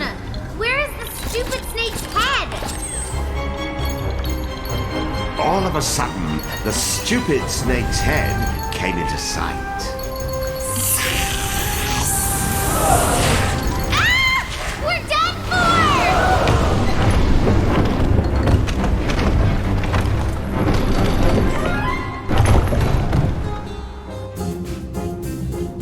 It was down the hatch with Kutaro and Picarina and into the endless contorted bowels of the foul fiend.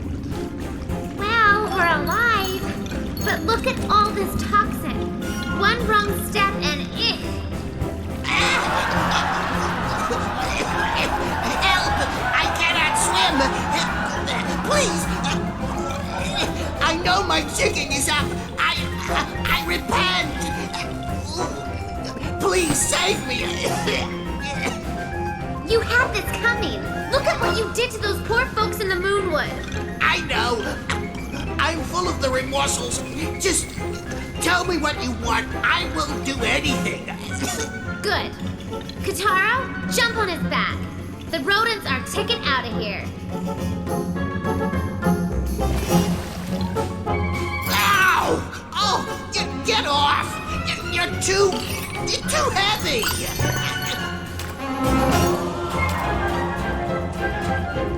Oh, make it stop! Whatever snake had lunched upon earlier, it came floating along now in the form of broken bones and brains. Even these would soon be digested and absorbed. I am melting! I am being digested! Silence! Oh. Please, Ow! I'm not liking the taste of my own medicine. It's in my eyes. Ugh. What is this trickling up my nose? Put a sock in it. Kutaro rode General Rat down the serpent's slimy channels, grateful for the first and last time that his conveyance was full of hot air. Help! Oh, please! Help! Never fear! Picarina is here! Thank you so much. I shall never forget you. Holy cow! Did you see that? The ungrateful little... just croaked on us. You monster! Please, Master Kutaro, throw the wicked pixie in and save me instead! Show some compassion! Please, no! Shut it, you gerbil! Kotaro, trying to concentrate. Here comes the exit. Wait! You need me! You cannot spell strategy without Rat! Go! They had done it! From tail to testins, gut to gullet, Kutaro had floated his way up Snake. They had just passed the creature's throat. Wouldn't be long now.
Now it turns out the Moon Witch had been watching Kutaro's adventures through a magic mirror within the White Castle. Atta boy! I picked a winner, all right. You see that, Yin Yang? We're one piece closer. But the Moon Bear King had a mirror of his own and was, shall we say, enjoying the show considerably less. First Tiger, then Rat, now Snake! How many generals does it take to lick this rat? Curses! First I am made snackery of, then I am made doormat. This Roland is most unpleased. My liege, Moon Bear King! Rat! Where have you been? You betrayed me! Betrayed you? Perish the thoughts! I merely had to trick Kutaro to gain the upper paw, and once I had him in my sights, pow! Right on the kisser! Really? That is very bold of you. Come closer and tell me more. Yes, sire! I think you will be most impressed! Wait, sire! Cannot we put this all behind us?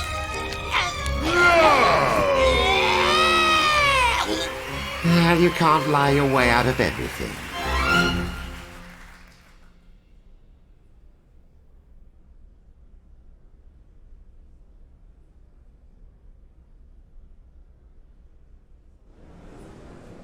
With the help of Calibrus, Kutaro defeated the menace and saved the souls of a lucky few. Well done, Kutaro! The souls he freed were homeward bound.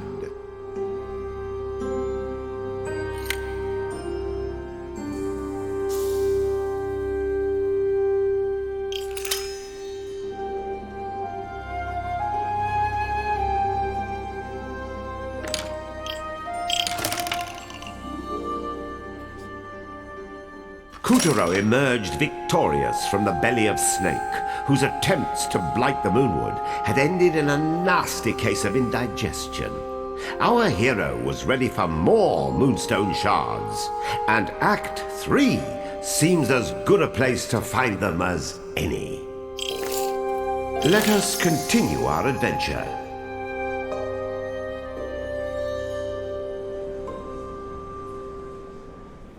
With the snake's third piece of the Moonstone in hand, Kutaro schlepped himself onward to the shores of a vast ocean, the Moonshine Sea. 'Twas a dreadful realm full of pirates and monsters, and frothing up its waters at the moment was a roiling rivalry between Captain Gaff, pirate master of the Jolly Lamham, and Generals Pig and Sheep, who were vying for the captain's riches in the name of their king. Yo-ho! Another fine haul, me old salt. Aye, the Moonshine Sea be ours now. We'll not be cowed by pirate nor monster. It is all thanks to the Moon Bear King's sparkly prize, you. Check it out, Kutaro. Those are moonstone pieces. By the by, me hammy hearty, have you seen the wanted posters? For that blackguard Kotaro. Bagachi, look at the reward. If we catch this swamp, we'll be swimming in swag. Weigh anchor, smartly now. Avast, Pig! There's not a cent to be had if we can't find him. Think of the time we might waste. And the electric bill. You be right again. We'll need one smashing scheme to catch him. Shh! Keep it down. How dare you pour one without me, you scurvy bacon bit! First pig, first serve. Quick, Kutaro. Now's our chance. Slowly, stealthily, he stole his way closer. The two generals were 3 sheets to the wind, but Kutaro could not risk waking them. The Moonstone shards were just a few inches from his fingers when... It's a trap! That scallywag Kutaro fell for it. Yo-ho-ho! The Moon Bear King will heap riches on us now!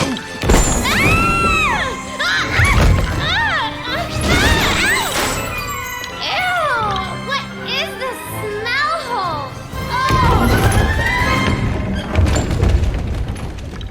Our hero had fallen, quite literally, for a ruthless ruse, and now he found himself wriggling around in the darkness. From the briny smell and lurching floor, he knew he must be trapped inside a ship. Ah! Not the larcenous barnacles I was expecting. Well, hoist high those chins, for ye have just liberated Captain Gaff hisself.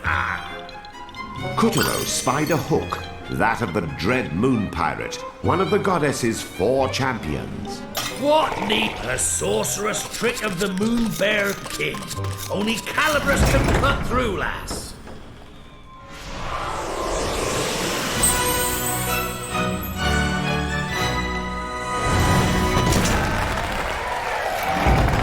Scissor me timbers! The real Calabrus!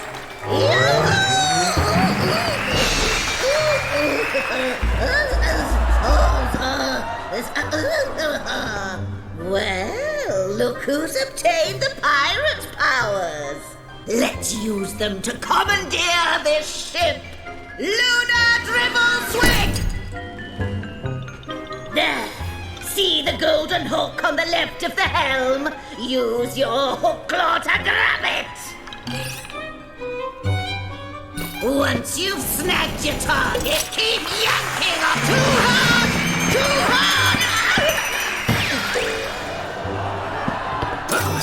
Milady, you are beautiful. Hello? Oh, Rose, are they having a moment? Oh, Kataro, please do something.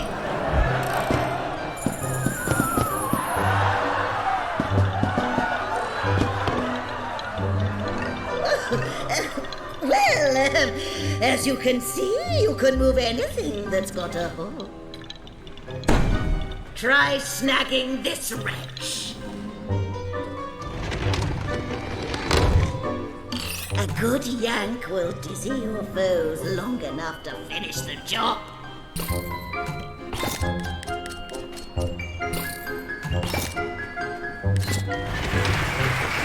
So, get to the deck, no excuses. Avast! Milady, I must have your name. They call me the Moon Witch. Esma Potts. Esma Potts, ah! A treasure truly worth burying myself in.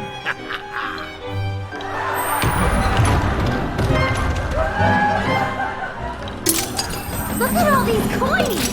Is this the treasure vault?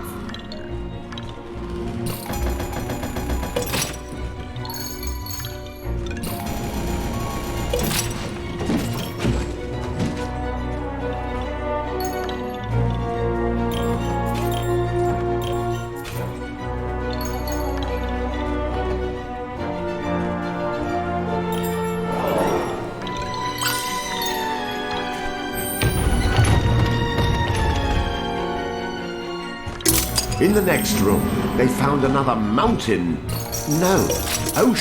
of gold.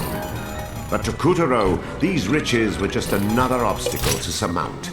The question was, how far could he get with a puppet's body, a few hand-me-down heads, magical scissors, a knight's shield, ninja bombs, and a pirate hook? Hey, I bet you could yank the screw loose. You lit the fuse! Jeez!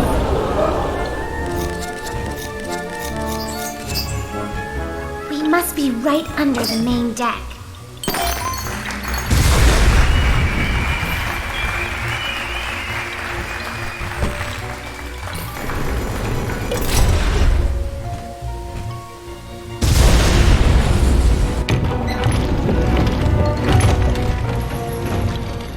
How did ye get out? We locked you in with a treasure. Aye, a goddess intervened. Return me ship, or swim with the fishes. Never. Find us keepers. Wide! After them, Kataro! We have to get to the Moonstone shards first!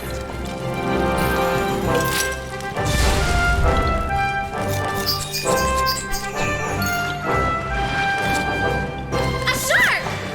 How did a shark get on deck? Generals Pig and Sheep had been using Gath's ship to capture marine life and test out a malevolent magical oil.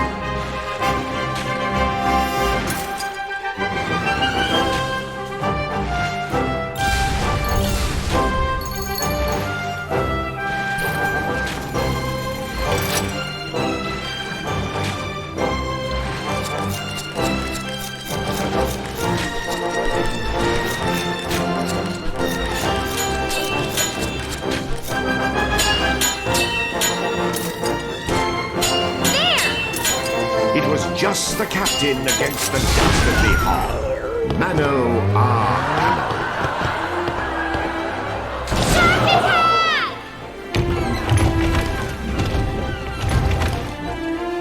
Randomly, a rogue shark ruptured the deck, causing poor Kutaro to tumble back down to the lower levels. You think the captain is okay?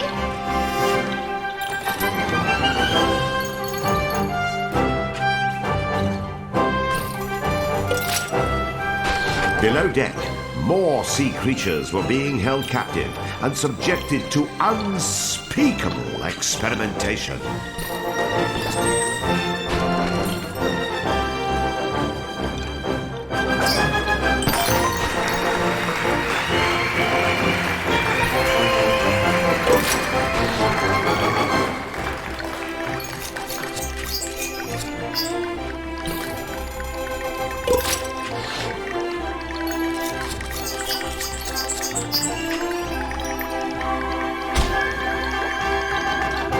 Who did a number on this bottle? I feel like there's a joke here.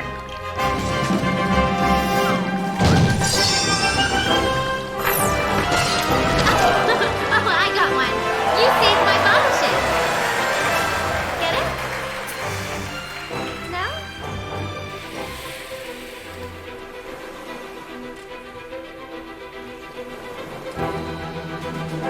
Naval warfare, the kind fought on the open seas, not your belly button, started out primitive. You know, ramming, possible boarding, pummeling with arrows and fire, that sort of thing. Then boom! Along came the cannon, and sea rogues took up blasting each other from a distance. Whole rows of cannons called batteries were placed along the lengths of ships as captains cooked up crafty ways to broadside their opponents. Smartly known, mateys! Man the 6-pounders! Fire! Fire! Sink those scurvy sea biscuits!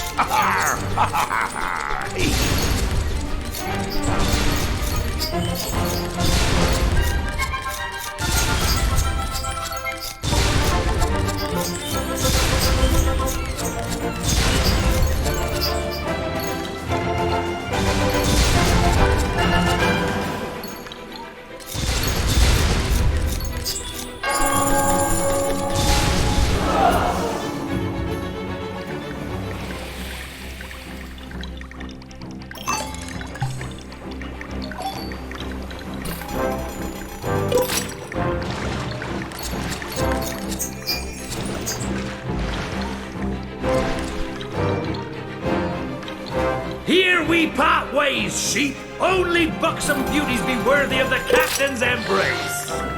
Embrace this! You need a hand, my hearty. We better get back up there. As the crackle of gunshots and clangor of crossed swords issued from above deck, our little hero raced through the ship's bizarre interior with all the resolve he could muster.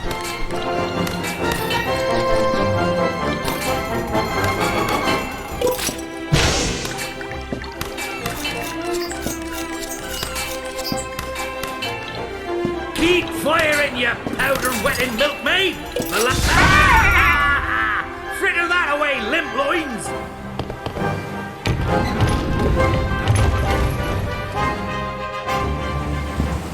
The ship rocked and seas churned as Gaff cornered the treacherous generals. Enough foreplay! Mayhap we should cut our lashes, pig! Raven curs! Our turn, Kotaro!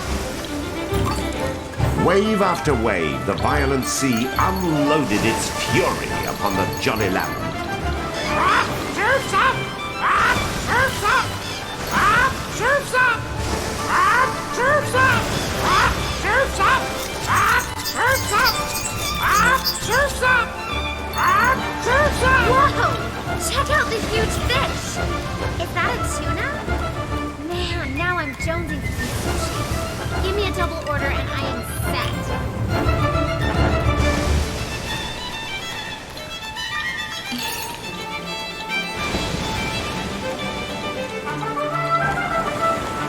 Two this time! What a haul!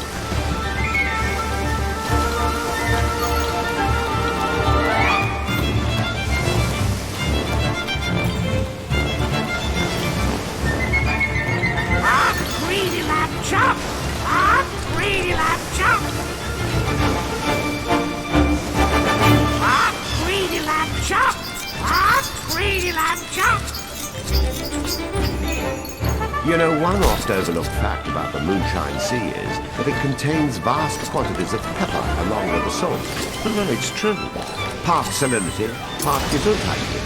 No doubt more than one failed freebooter marooned on a desert island has doffed his boots and dunked and dived on nature's condiments just to survive. It's a tragic story, really.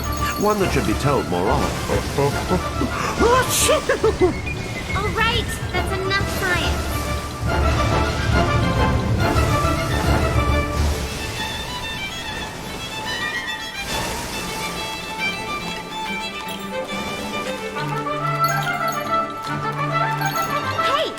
It's a fishing rod. I wonder what we can catch. Something big, I hope.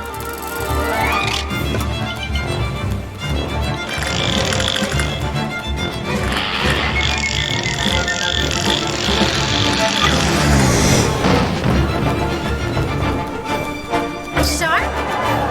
I'm not making sushi out of that. I guess there's sharks in the soup, though. Take that, food chain.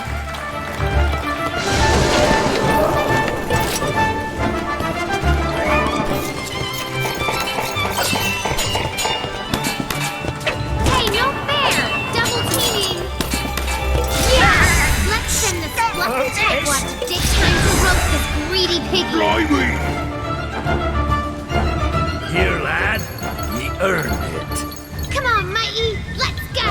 They want up the map!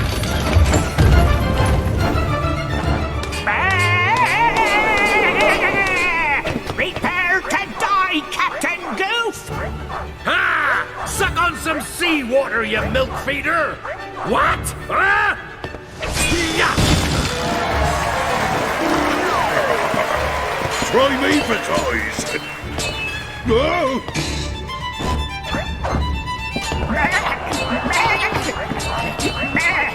Avast! Desist, ye dogs! You knock me off! That's it! Eat more! Did it work? A noble try, swab, but you've left me yearning for more! Get off me, ye putrid monster!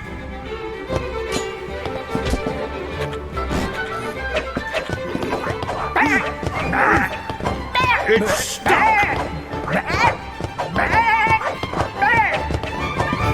Oh, got it!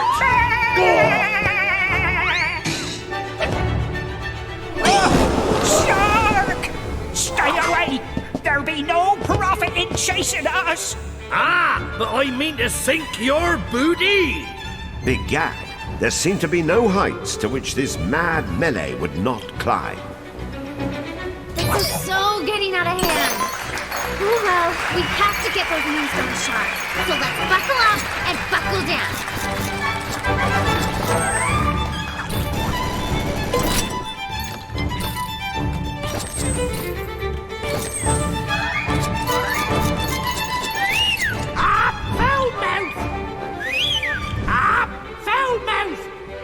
Shut up, you chicken nugget! Oh, baby parrots! Now I feel bad.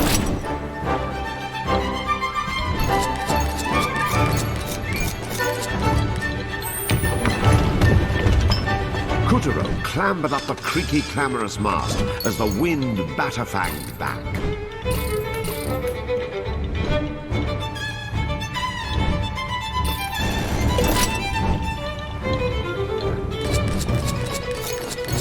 Parry this! Ah, you crusts be rusty! Just die already! You first! Have on this, you foul beef eaters! I prefer fish! Have a kitten! Oh, thank you! He can't run forever! Whoa, whoa, whoa, whoa! Got him! Begad! Begonias! Oh, me springbones! So long! Ah! Keep running, you cowardly cold cuts! Kuturo was far from solid footing, and even the slightest jolt would send him splattering down forthwith upon the mildewed planks below. Careful! Watch your step.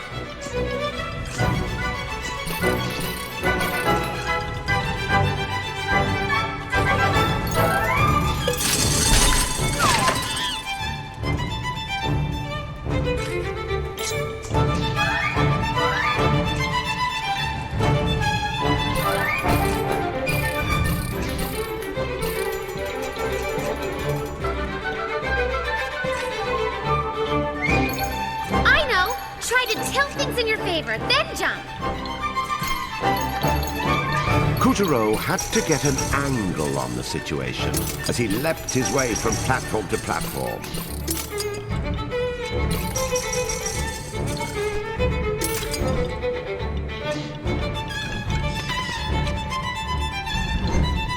Whoa! Oh, that gave me a heart attack!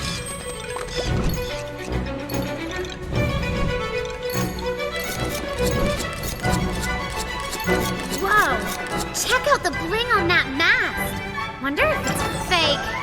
You can't trick a lady like me.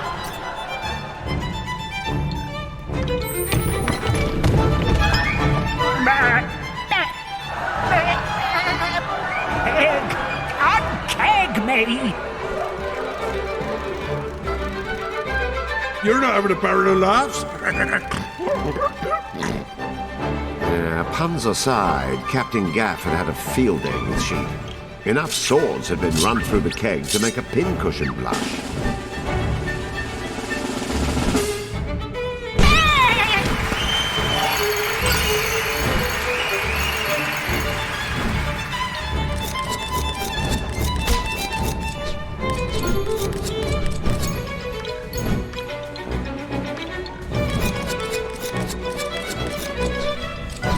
Poor Pig wasn't having much better luck with his battle. Ha ha, lame.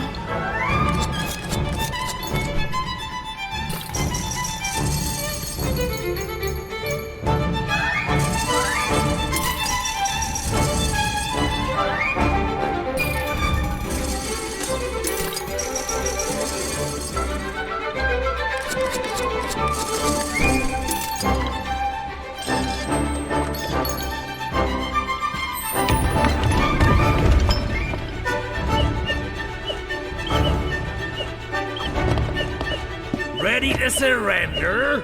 I can do this all day. You'll not live out the day.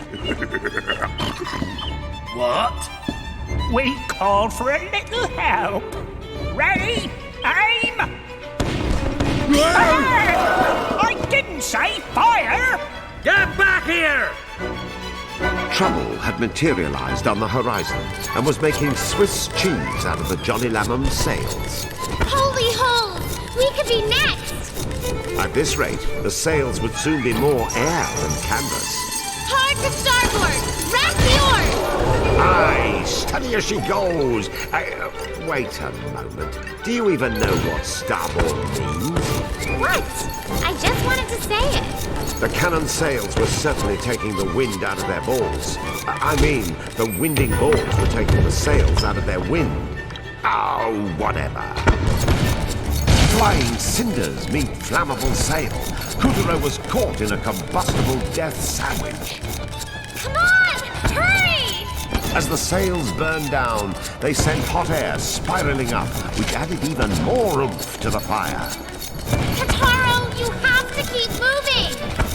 Really, it was a sort of a race, except instead of a checkered flag, Kuturo was getting waved along by a toasty, char-spangled inferno. Whoa, look what the gong dragged in. Okay, I'll pick. Bye now!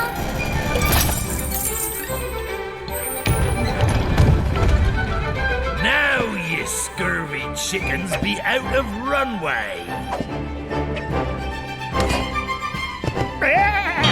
Ready to feed the plankton?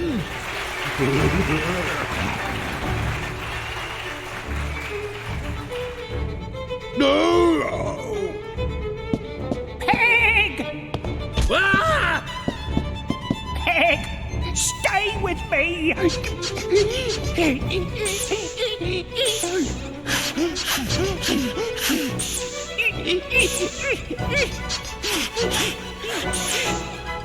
can't die without paying me back! At least take out some life insurance!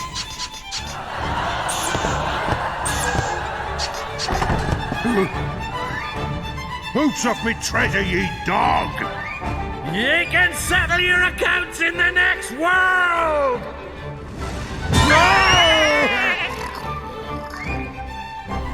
Yo-ho! So, we've a weaver on our hands.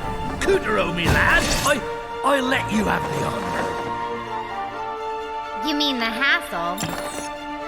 As he faced the weaver pirate atop the lantern's mast, Cootero could feel a wrathful animus pulsing through his new pirate hook. Its previous owner clearly had a score to settle.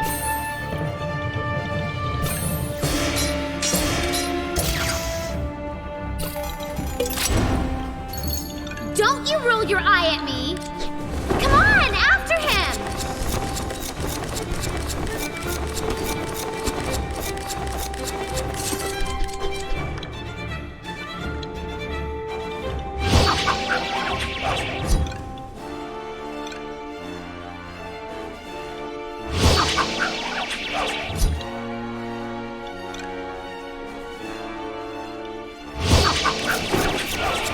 The Jolly Lambham's Jolly Roger was a sign of independence, a declaration of skullduggery to the open seas. Only one bear could have weavified the skull and crossbones and taken over the ship, and it wasn't Winnie the What's-His-Face. We'll show that tyrant. Today he's gonna fly a white flag.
A flash of steel, a well-timed block with his shield, and a yank of the hook for good measure.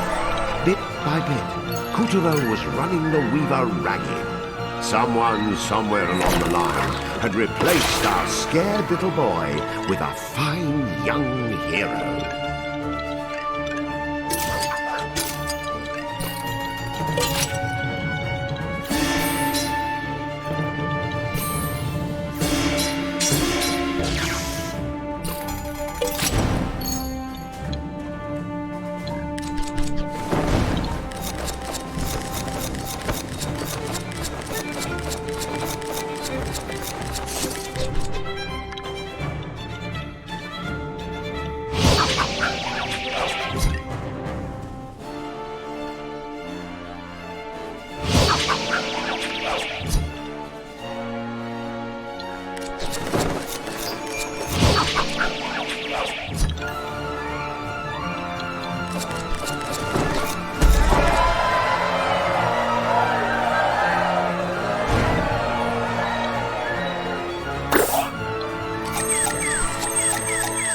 With that, Cootero laid the weaver flag to rest, freeing the souls of countless children and wresting the Jolly Lamb from the clutches of the cruel Moon Bear King.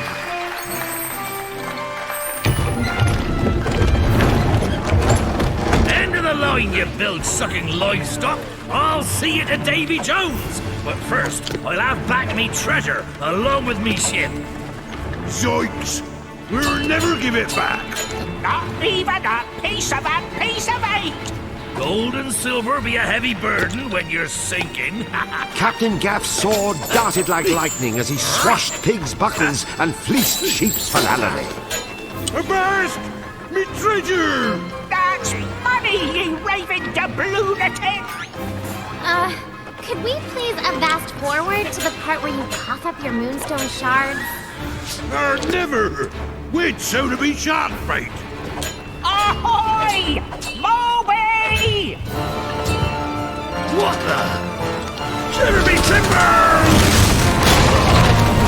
Hey! That's cheating, you scurvy whatevers! Darn it! We can't let him get away. Captain, is your ship submersible? But of course, me beauty. When a lass wants to submerge, Captain Gaff and the Jolly Lamb Ham are happy to oblige. Really? Wow, you're the best! Shouldn't take more than, say, 3 days. You are so not the best. We'll do this the hard way. Deep breath, kiddo. Oh, man overboard! Again? And so, with the footprint of urgency firmly impressed upon his behind, Couturier was off to the foul abyss of Davy Jones's locker to bring pig, sheep, and their vessel the Moby to justice.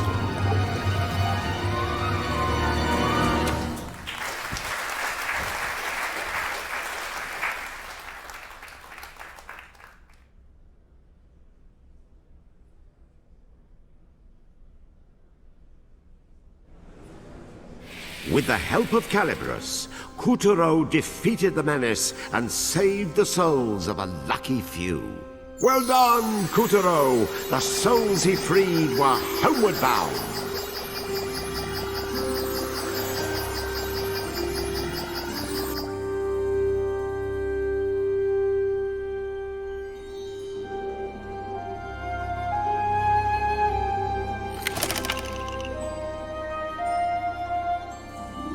After being trapped on the Jolly Lamb, obtaining the pirate's power, and joining forces with Captain Gaff, Couturier nearly cornered pig and sheep.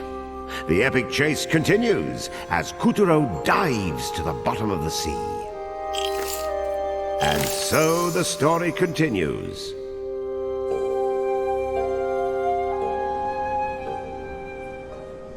Down in the depths lived a plethora of mind-numbingly mystical creatures who happened to like their freedom.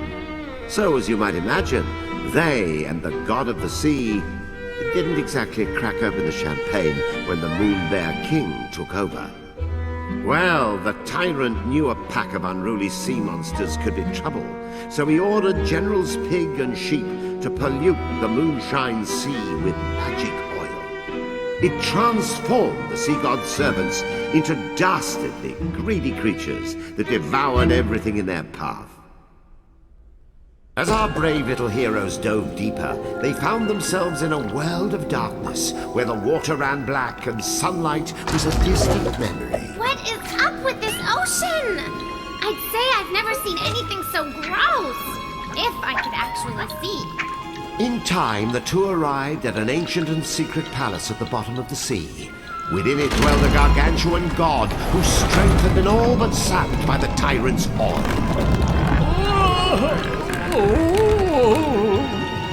Where are we?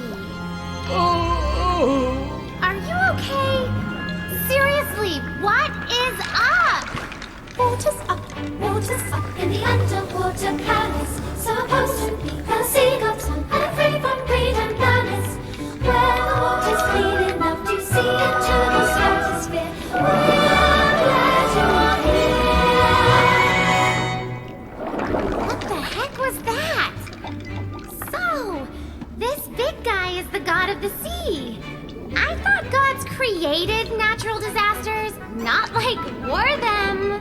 Trident! pointy spear. Pointy spears. Yes, a trident is called a trident.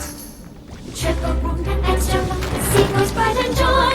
And pointy ears are something else. A trident could banish evil, but it's gone. The moon bear king, yes, the moon bear king. Knew the trident had been stolen, and his oil springs made the ocean black as tar. And the sea couldn't even stop it, 'cause his powers as they were gone.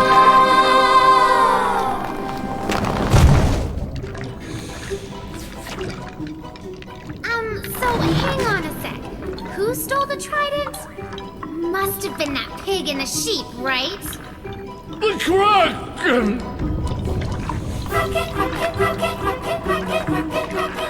Oh, the legendary horror hound chills my scales. Sees the trident with the force of 1800 tales. Kraken, before every other monster plays. A hero with scissors. Hero with scissors, save us, he's a wizard. The Calibros, Bushwhack, The Kraken!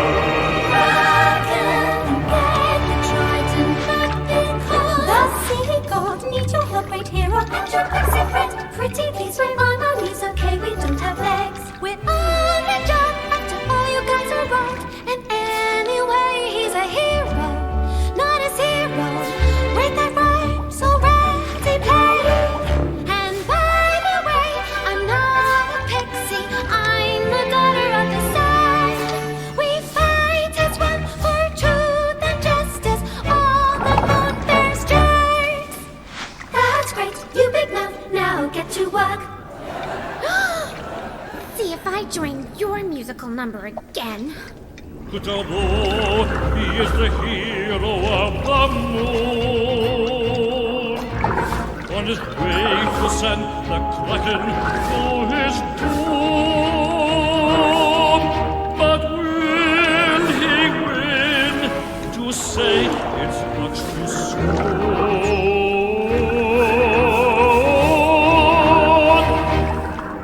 Kutaro, he is the hero of this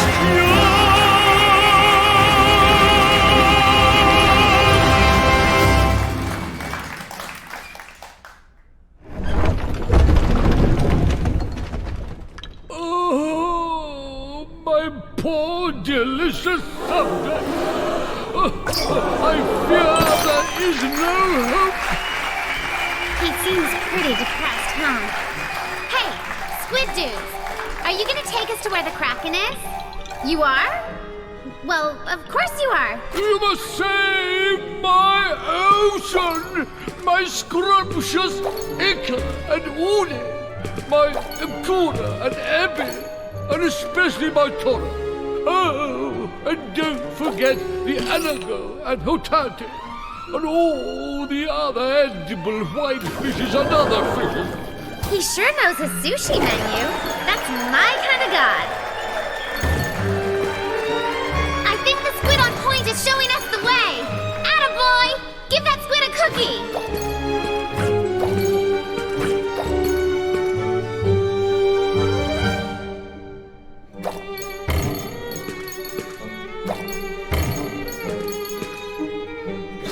Shrimp snacks really rev up Squiddy's engine. Lucky, I would give anything for one mouth-watering meal. I can't get my mind off all that delicious sushi. Or maybe some calamari.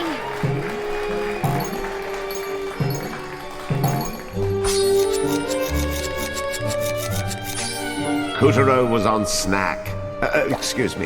track to finding the Kraken and stealing back the god of the sea's trident. It was a worthy cause. Picarina could picture the clam bakes already. Hey, we're not in this for the seafood. We're in it for some big fat moonstone shards. Oh, I mean, we're in it because it's like the right thing to do, yeah? Nice try, darling.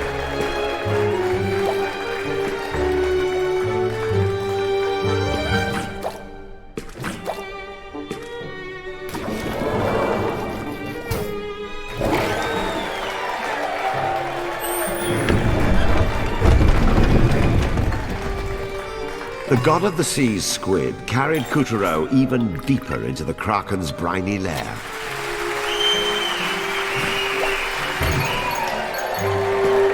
They had plenty to contend with between a smack of freewheeling jellyfish, treacherous spikes in the terrain, and rocks sharp enough to shave them.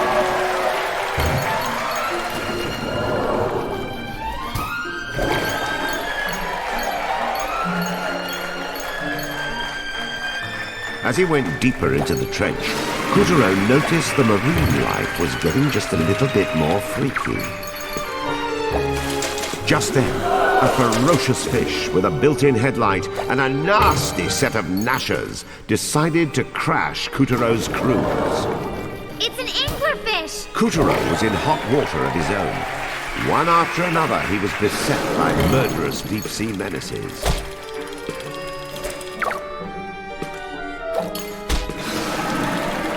This is tearing me apart! I want crab, I want anglerfish! Why can't I have the whole menu? The menu was tearing Kuturo apart too, but he fought on, hoping to reach the Kraken soon.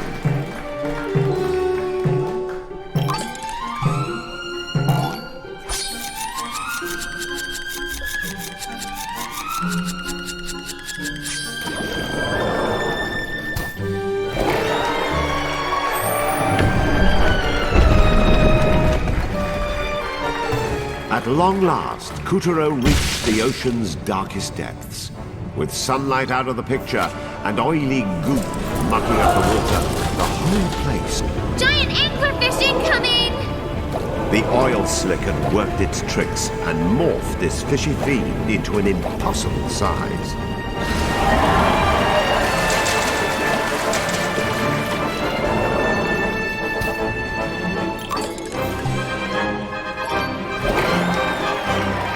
The battered remains of a sunken ship lay on the ocean floor. A squadron of squid squiggled solemnly nearby, as if paying their respects to the souls the wreck had claimed. This mast looks ready to teeter over.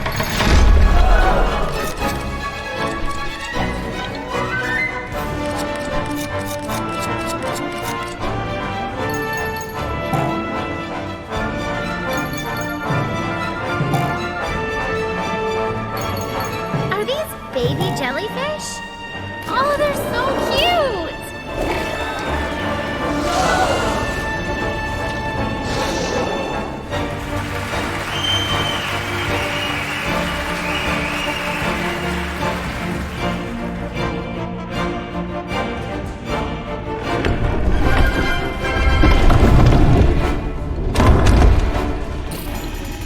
This must be the trident we're supposed to get back! Ow! Guess we'll have to make a drink! Oh, great! Here we go! Pagan Sheep's goopy oil had done a number on the legendary Kraken, transforming him into a demonic butcher who chopped up the local marine life, gutted up their corpses, and then devoured their flesh raw. Oh, that's horrible! Completely immoral, I say.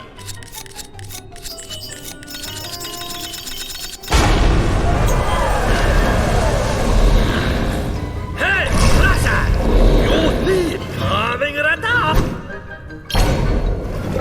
Oh, and another! Why, you? Let's go! Ha! We're going to land one! No! Ah, so, dinner is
Yoink!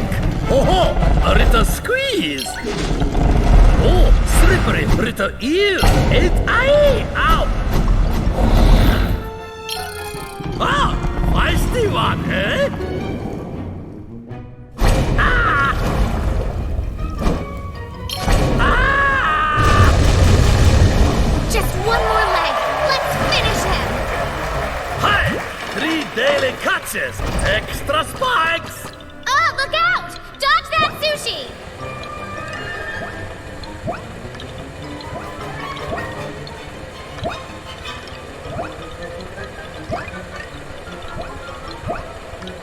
All right, you punk. If you want to play dirty, we're gonna start cutting more legs off.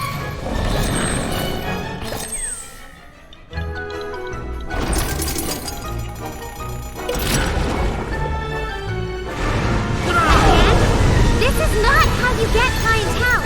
I'm calling the Better Business Bureau.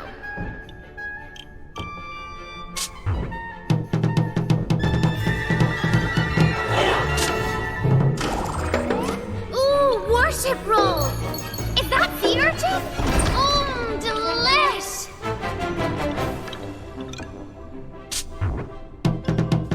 Hey, Rashai! What will it be, folks? Ooh, I'll have tuna.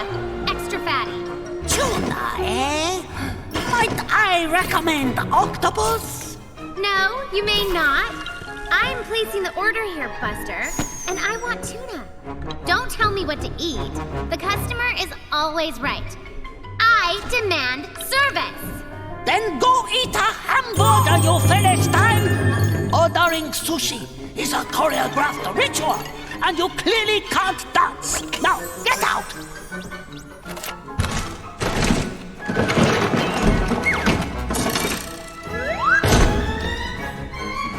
Ugh, Kataro, you're doing it wrong.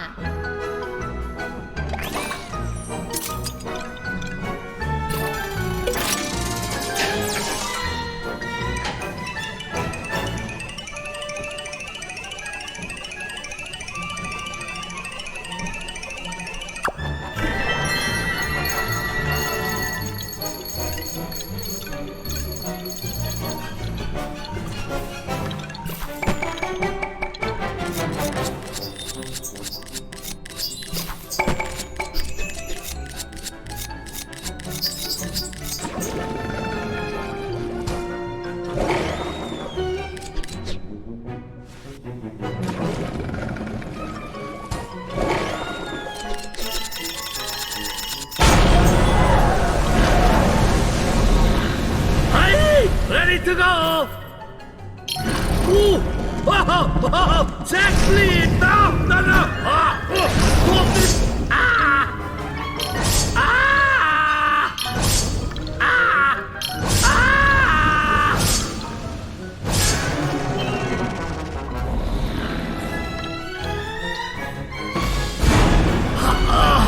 I guess you want to take out, huh?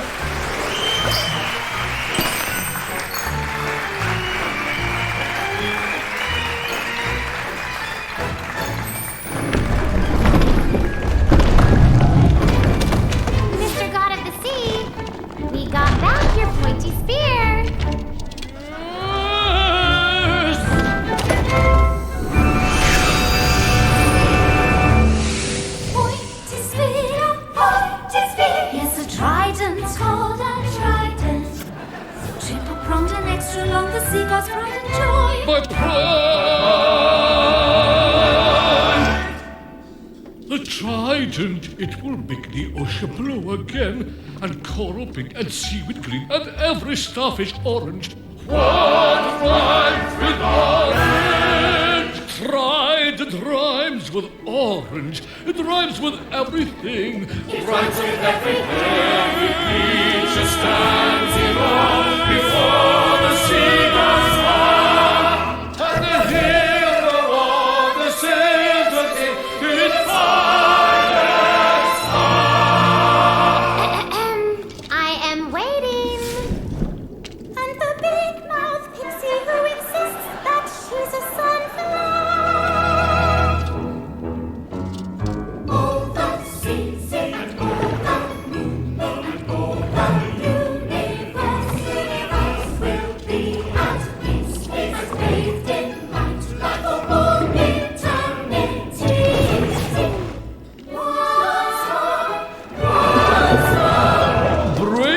Kutaro, scissor-wielding hero.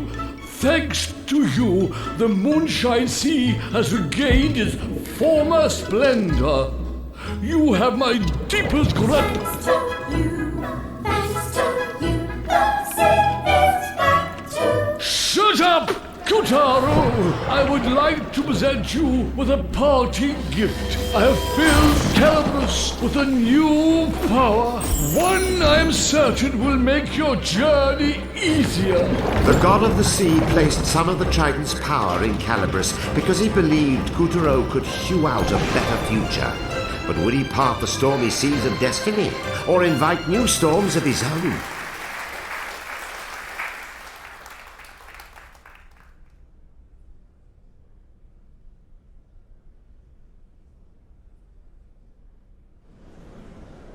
With the help of Calabrus, Kutaro defeated the menace and saved the souls of a lucky few. Well done, Kutaro! The souls he freed were homeward bound.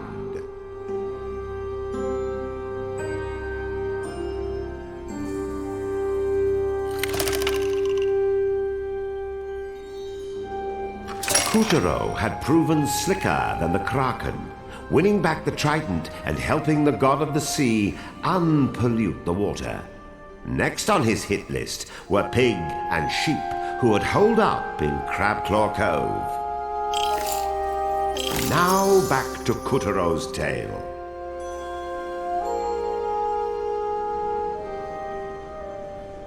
Who needs catamarans or jet skis when you've got a ballistic squid? Kutaro had a new sense of purpose as he rocketed towards his enemy's stronghold, Crabclaw Cove. This hideout once belonged to Captain Gaff and his swarthy band of sea dogs. But just like his ship, it had been lost in the battle against the mighty Moby. The island's namesake, a claw-shaped rock at its peak, had just poked into view as Kutaro and Captain Gaff reunited for one last battle. And this time, the clincher was sure to be a pincher.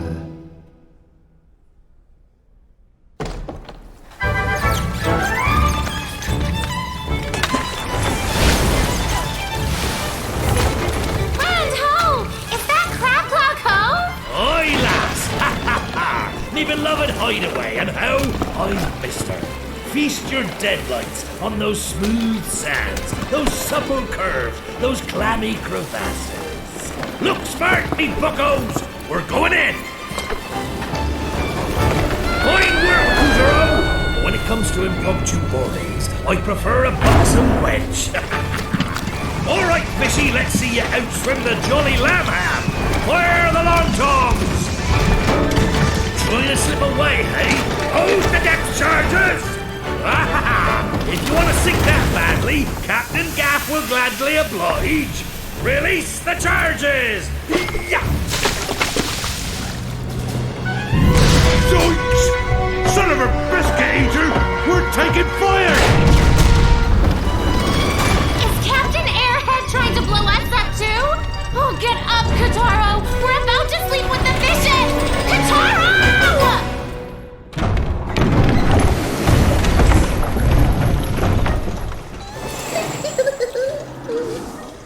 I see you've powered up Calabrus, my sweet. Try cutting that!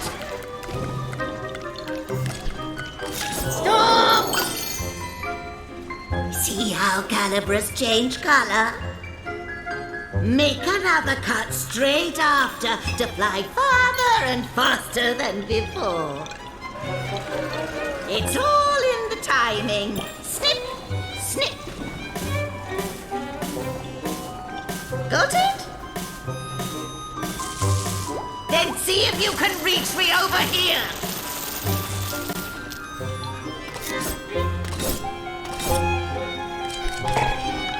There, I knew you had potential, which is good because the ship is going to sink.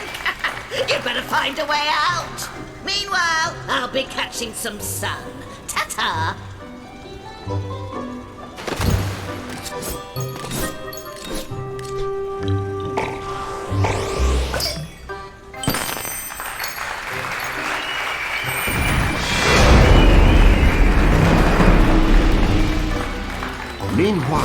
the Jolly Lamb was still lambasting our hero mercilessly.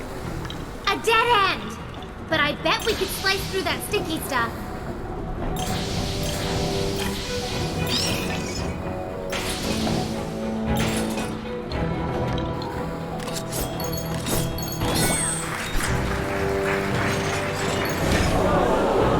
The whole of the Moby's interior was lined with a spaghetti-like tangle of pipes.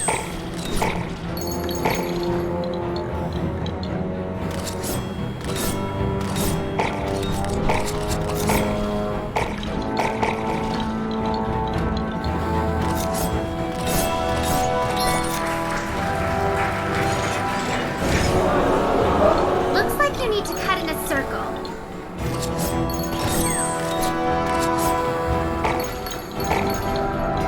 Take your time. Gotta make sure you do it right.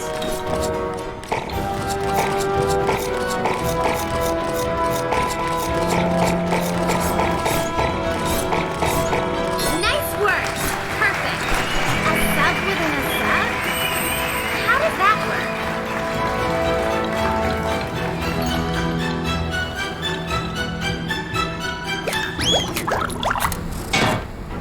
The moon to us?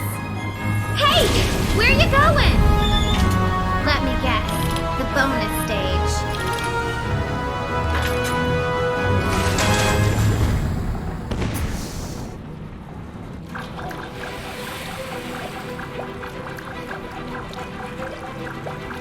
Naturally, the submarine was yellow, as all self-respecting submarines should be.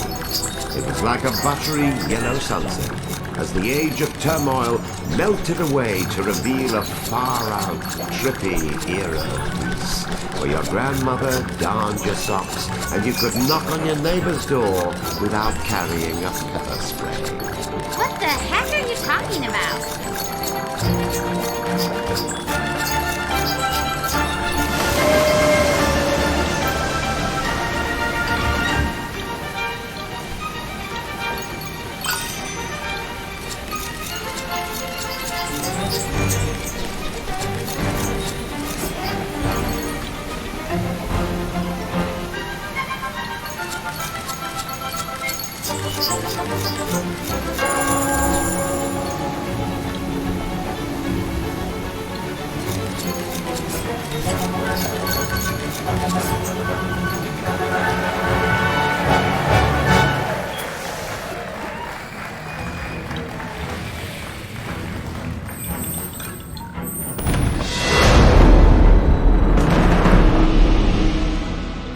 Well, Captain Gaff's salvos were doing quite a number on the Moby, outside and in.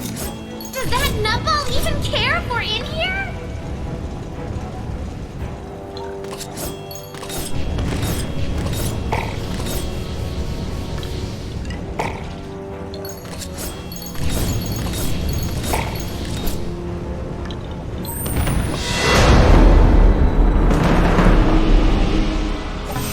The Moby had turned into a deadly inferno.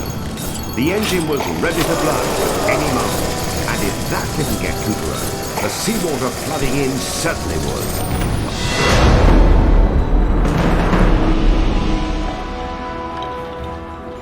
Whoa! What's with the funky machine? I wonder if that's a hint.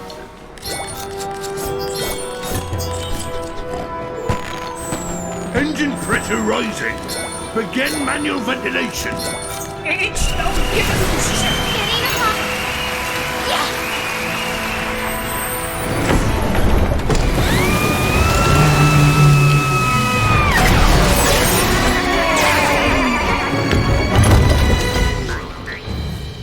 Yeah! The last I saw ye swabs, you were sinking, and now you be falling out of the sky.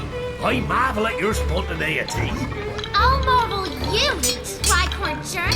How could you wail on their ship like that when me and Kataro were still inside? What's mashing luck? Ah, this bodes ill, me hearties. Lady Luck has cheated old Captain Gaff. Why? What's the problem now? Crabclaw Cove be a nigh impenetrable fortress. The outer cliffs repel even the tallest ship, whilst the castle walls above deter the most able climber. And let's not even speak of the twisted trail that leads to the peak, or the countless cannons to thwart our progress. Aye, we'll have a hard time extracting those scallywags now. Great! So, we basically have no way of going after them. Ah, ha, ha. I said nigh impenetrable, but Captain Gaff knows the ins and outs of his oldest mistress. Observe. Now that's a big gun. I calls him Long Tom. He can reach so far up the island, she won't know what hit her. Now we're talking. Let's unload on that beach like there's no tomorrow. Couturo, this be a two-man job. Kindly assume the position. Wait a second. You're not gonna... Fire! Couturo rocketed out of the cannon with a deafening roar and hurtled towards Crabclaw Cove at obscene speed. This is so not cool.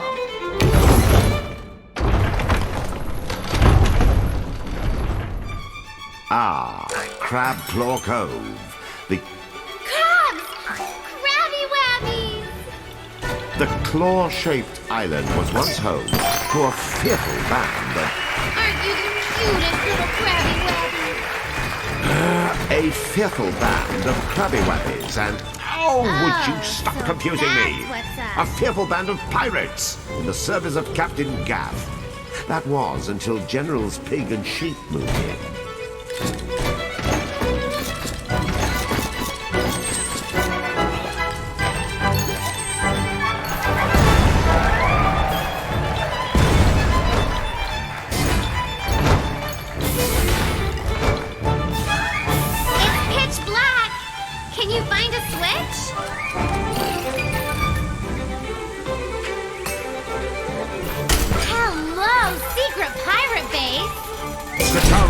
Pecorina, your mission, should you choose to accept it, is to steal back the Moonstone shards from Agents Pig and Sheep.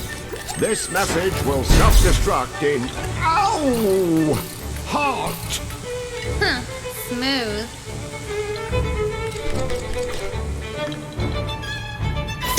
Armed! Now die!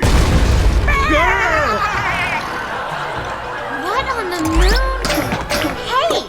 Check out the stump. It was an octopus.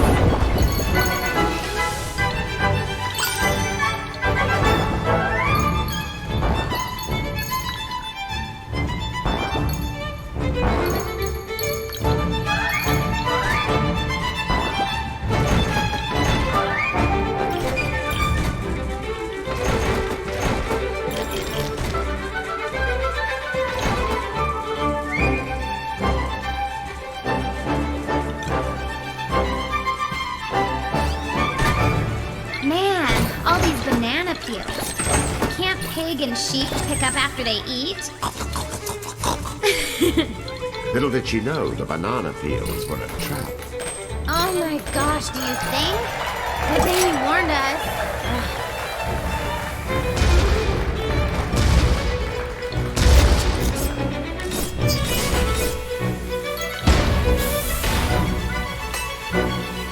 The grey pipes plastered all over Crabclaw Cove's inner sanctum made it look like it was designed by some sort of wacko steampunk marine.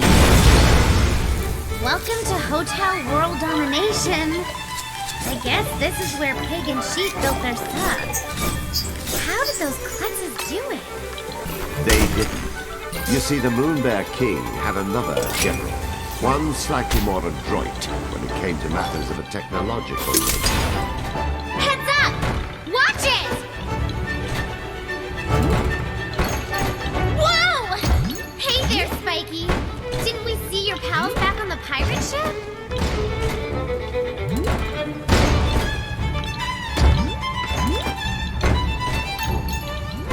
Between the cannonballs, crumbling paths, heaps of swords, and falling powder kegs, the fortress of Crabclaw Cove had proven to be a tough wench to tame. Wasn't this Captain Gaff's place? You'd think he'd have built an easier way in.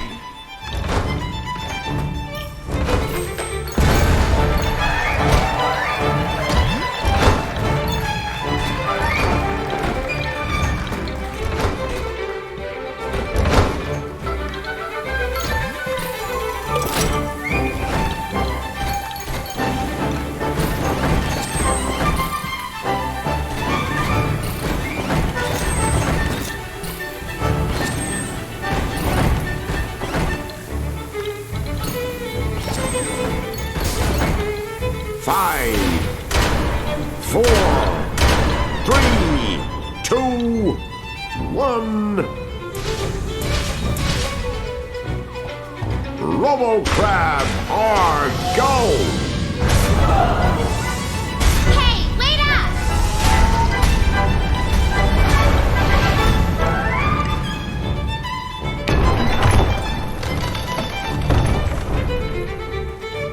Pig, sheep, do you copy? Enemy operatives have breached the CCC. Take Robo-Crab Mark 1 and eliminate them before it's too late. Yes, sir. Yes, sir.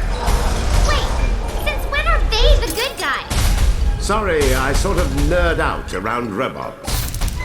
Okay, can we get on with it? It's a real giant crab.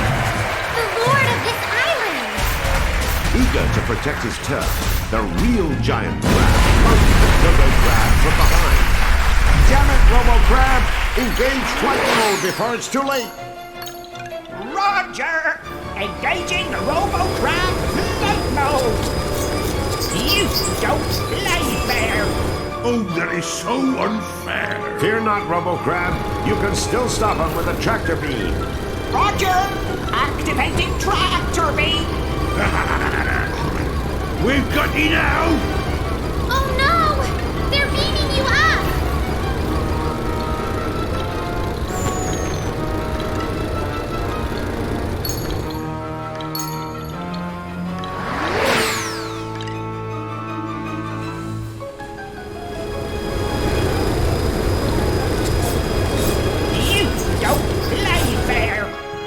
Oh, that is so unfair. Fear not, Robo-Crab. You can still stop him with a tractor beam. Roger! Activating tractor beam! We've got you now! She's gonna blow! Fire erupted from the primary engine. Danger, Will Cravenson! Danger! Stay on him! I don't care if we have to drag Pig and Sheep out of the flaming wreckage! Someone was cutting through the thick plumes of smoke and closing in on Robo-Crab fast. That's right, it was Kuturo, slashing furiously with a Advance! Stay away! This robot was expensive! So long, suckers!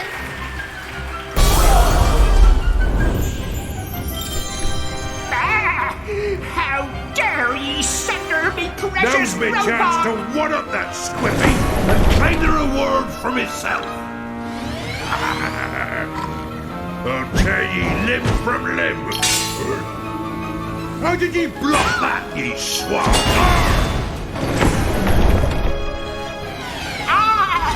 Have a taste of me 6-pounder! Pathetic. Oh yeah! Dodge this! Me precious cannon!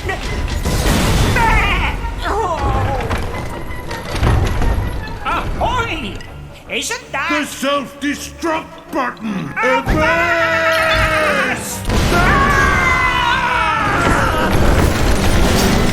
Way to go, Kataro! Giant enemy crab defeated! And look! Moonstones! Sweet! 2 shards in one go!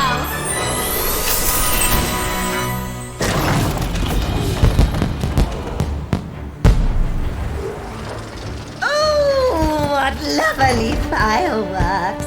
Each a flower of sparks growing in the garden of our hearts.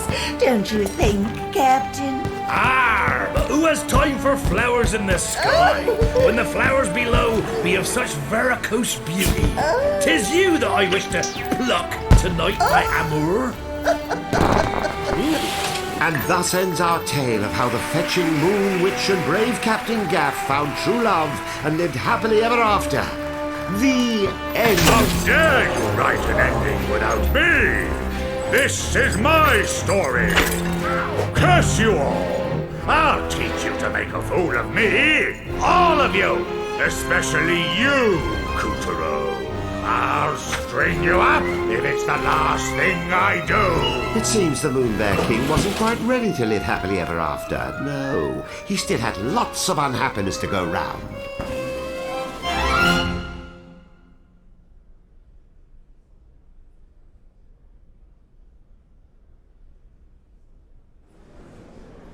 With the help of Calibros, Couturier defeated the menace and saved the souls of a lucky few. Well done, Couturier! The souls he freed were homeward bound.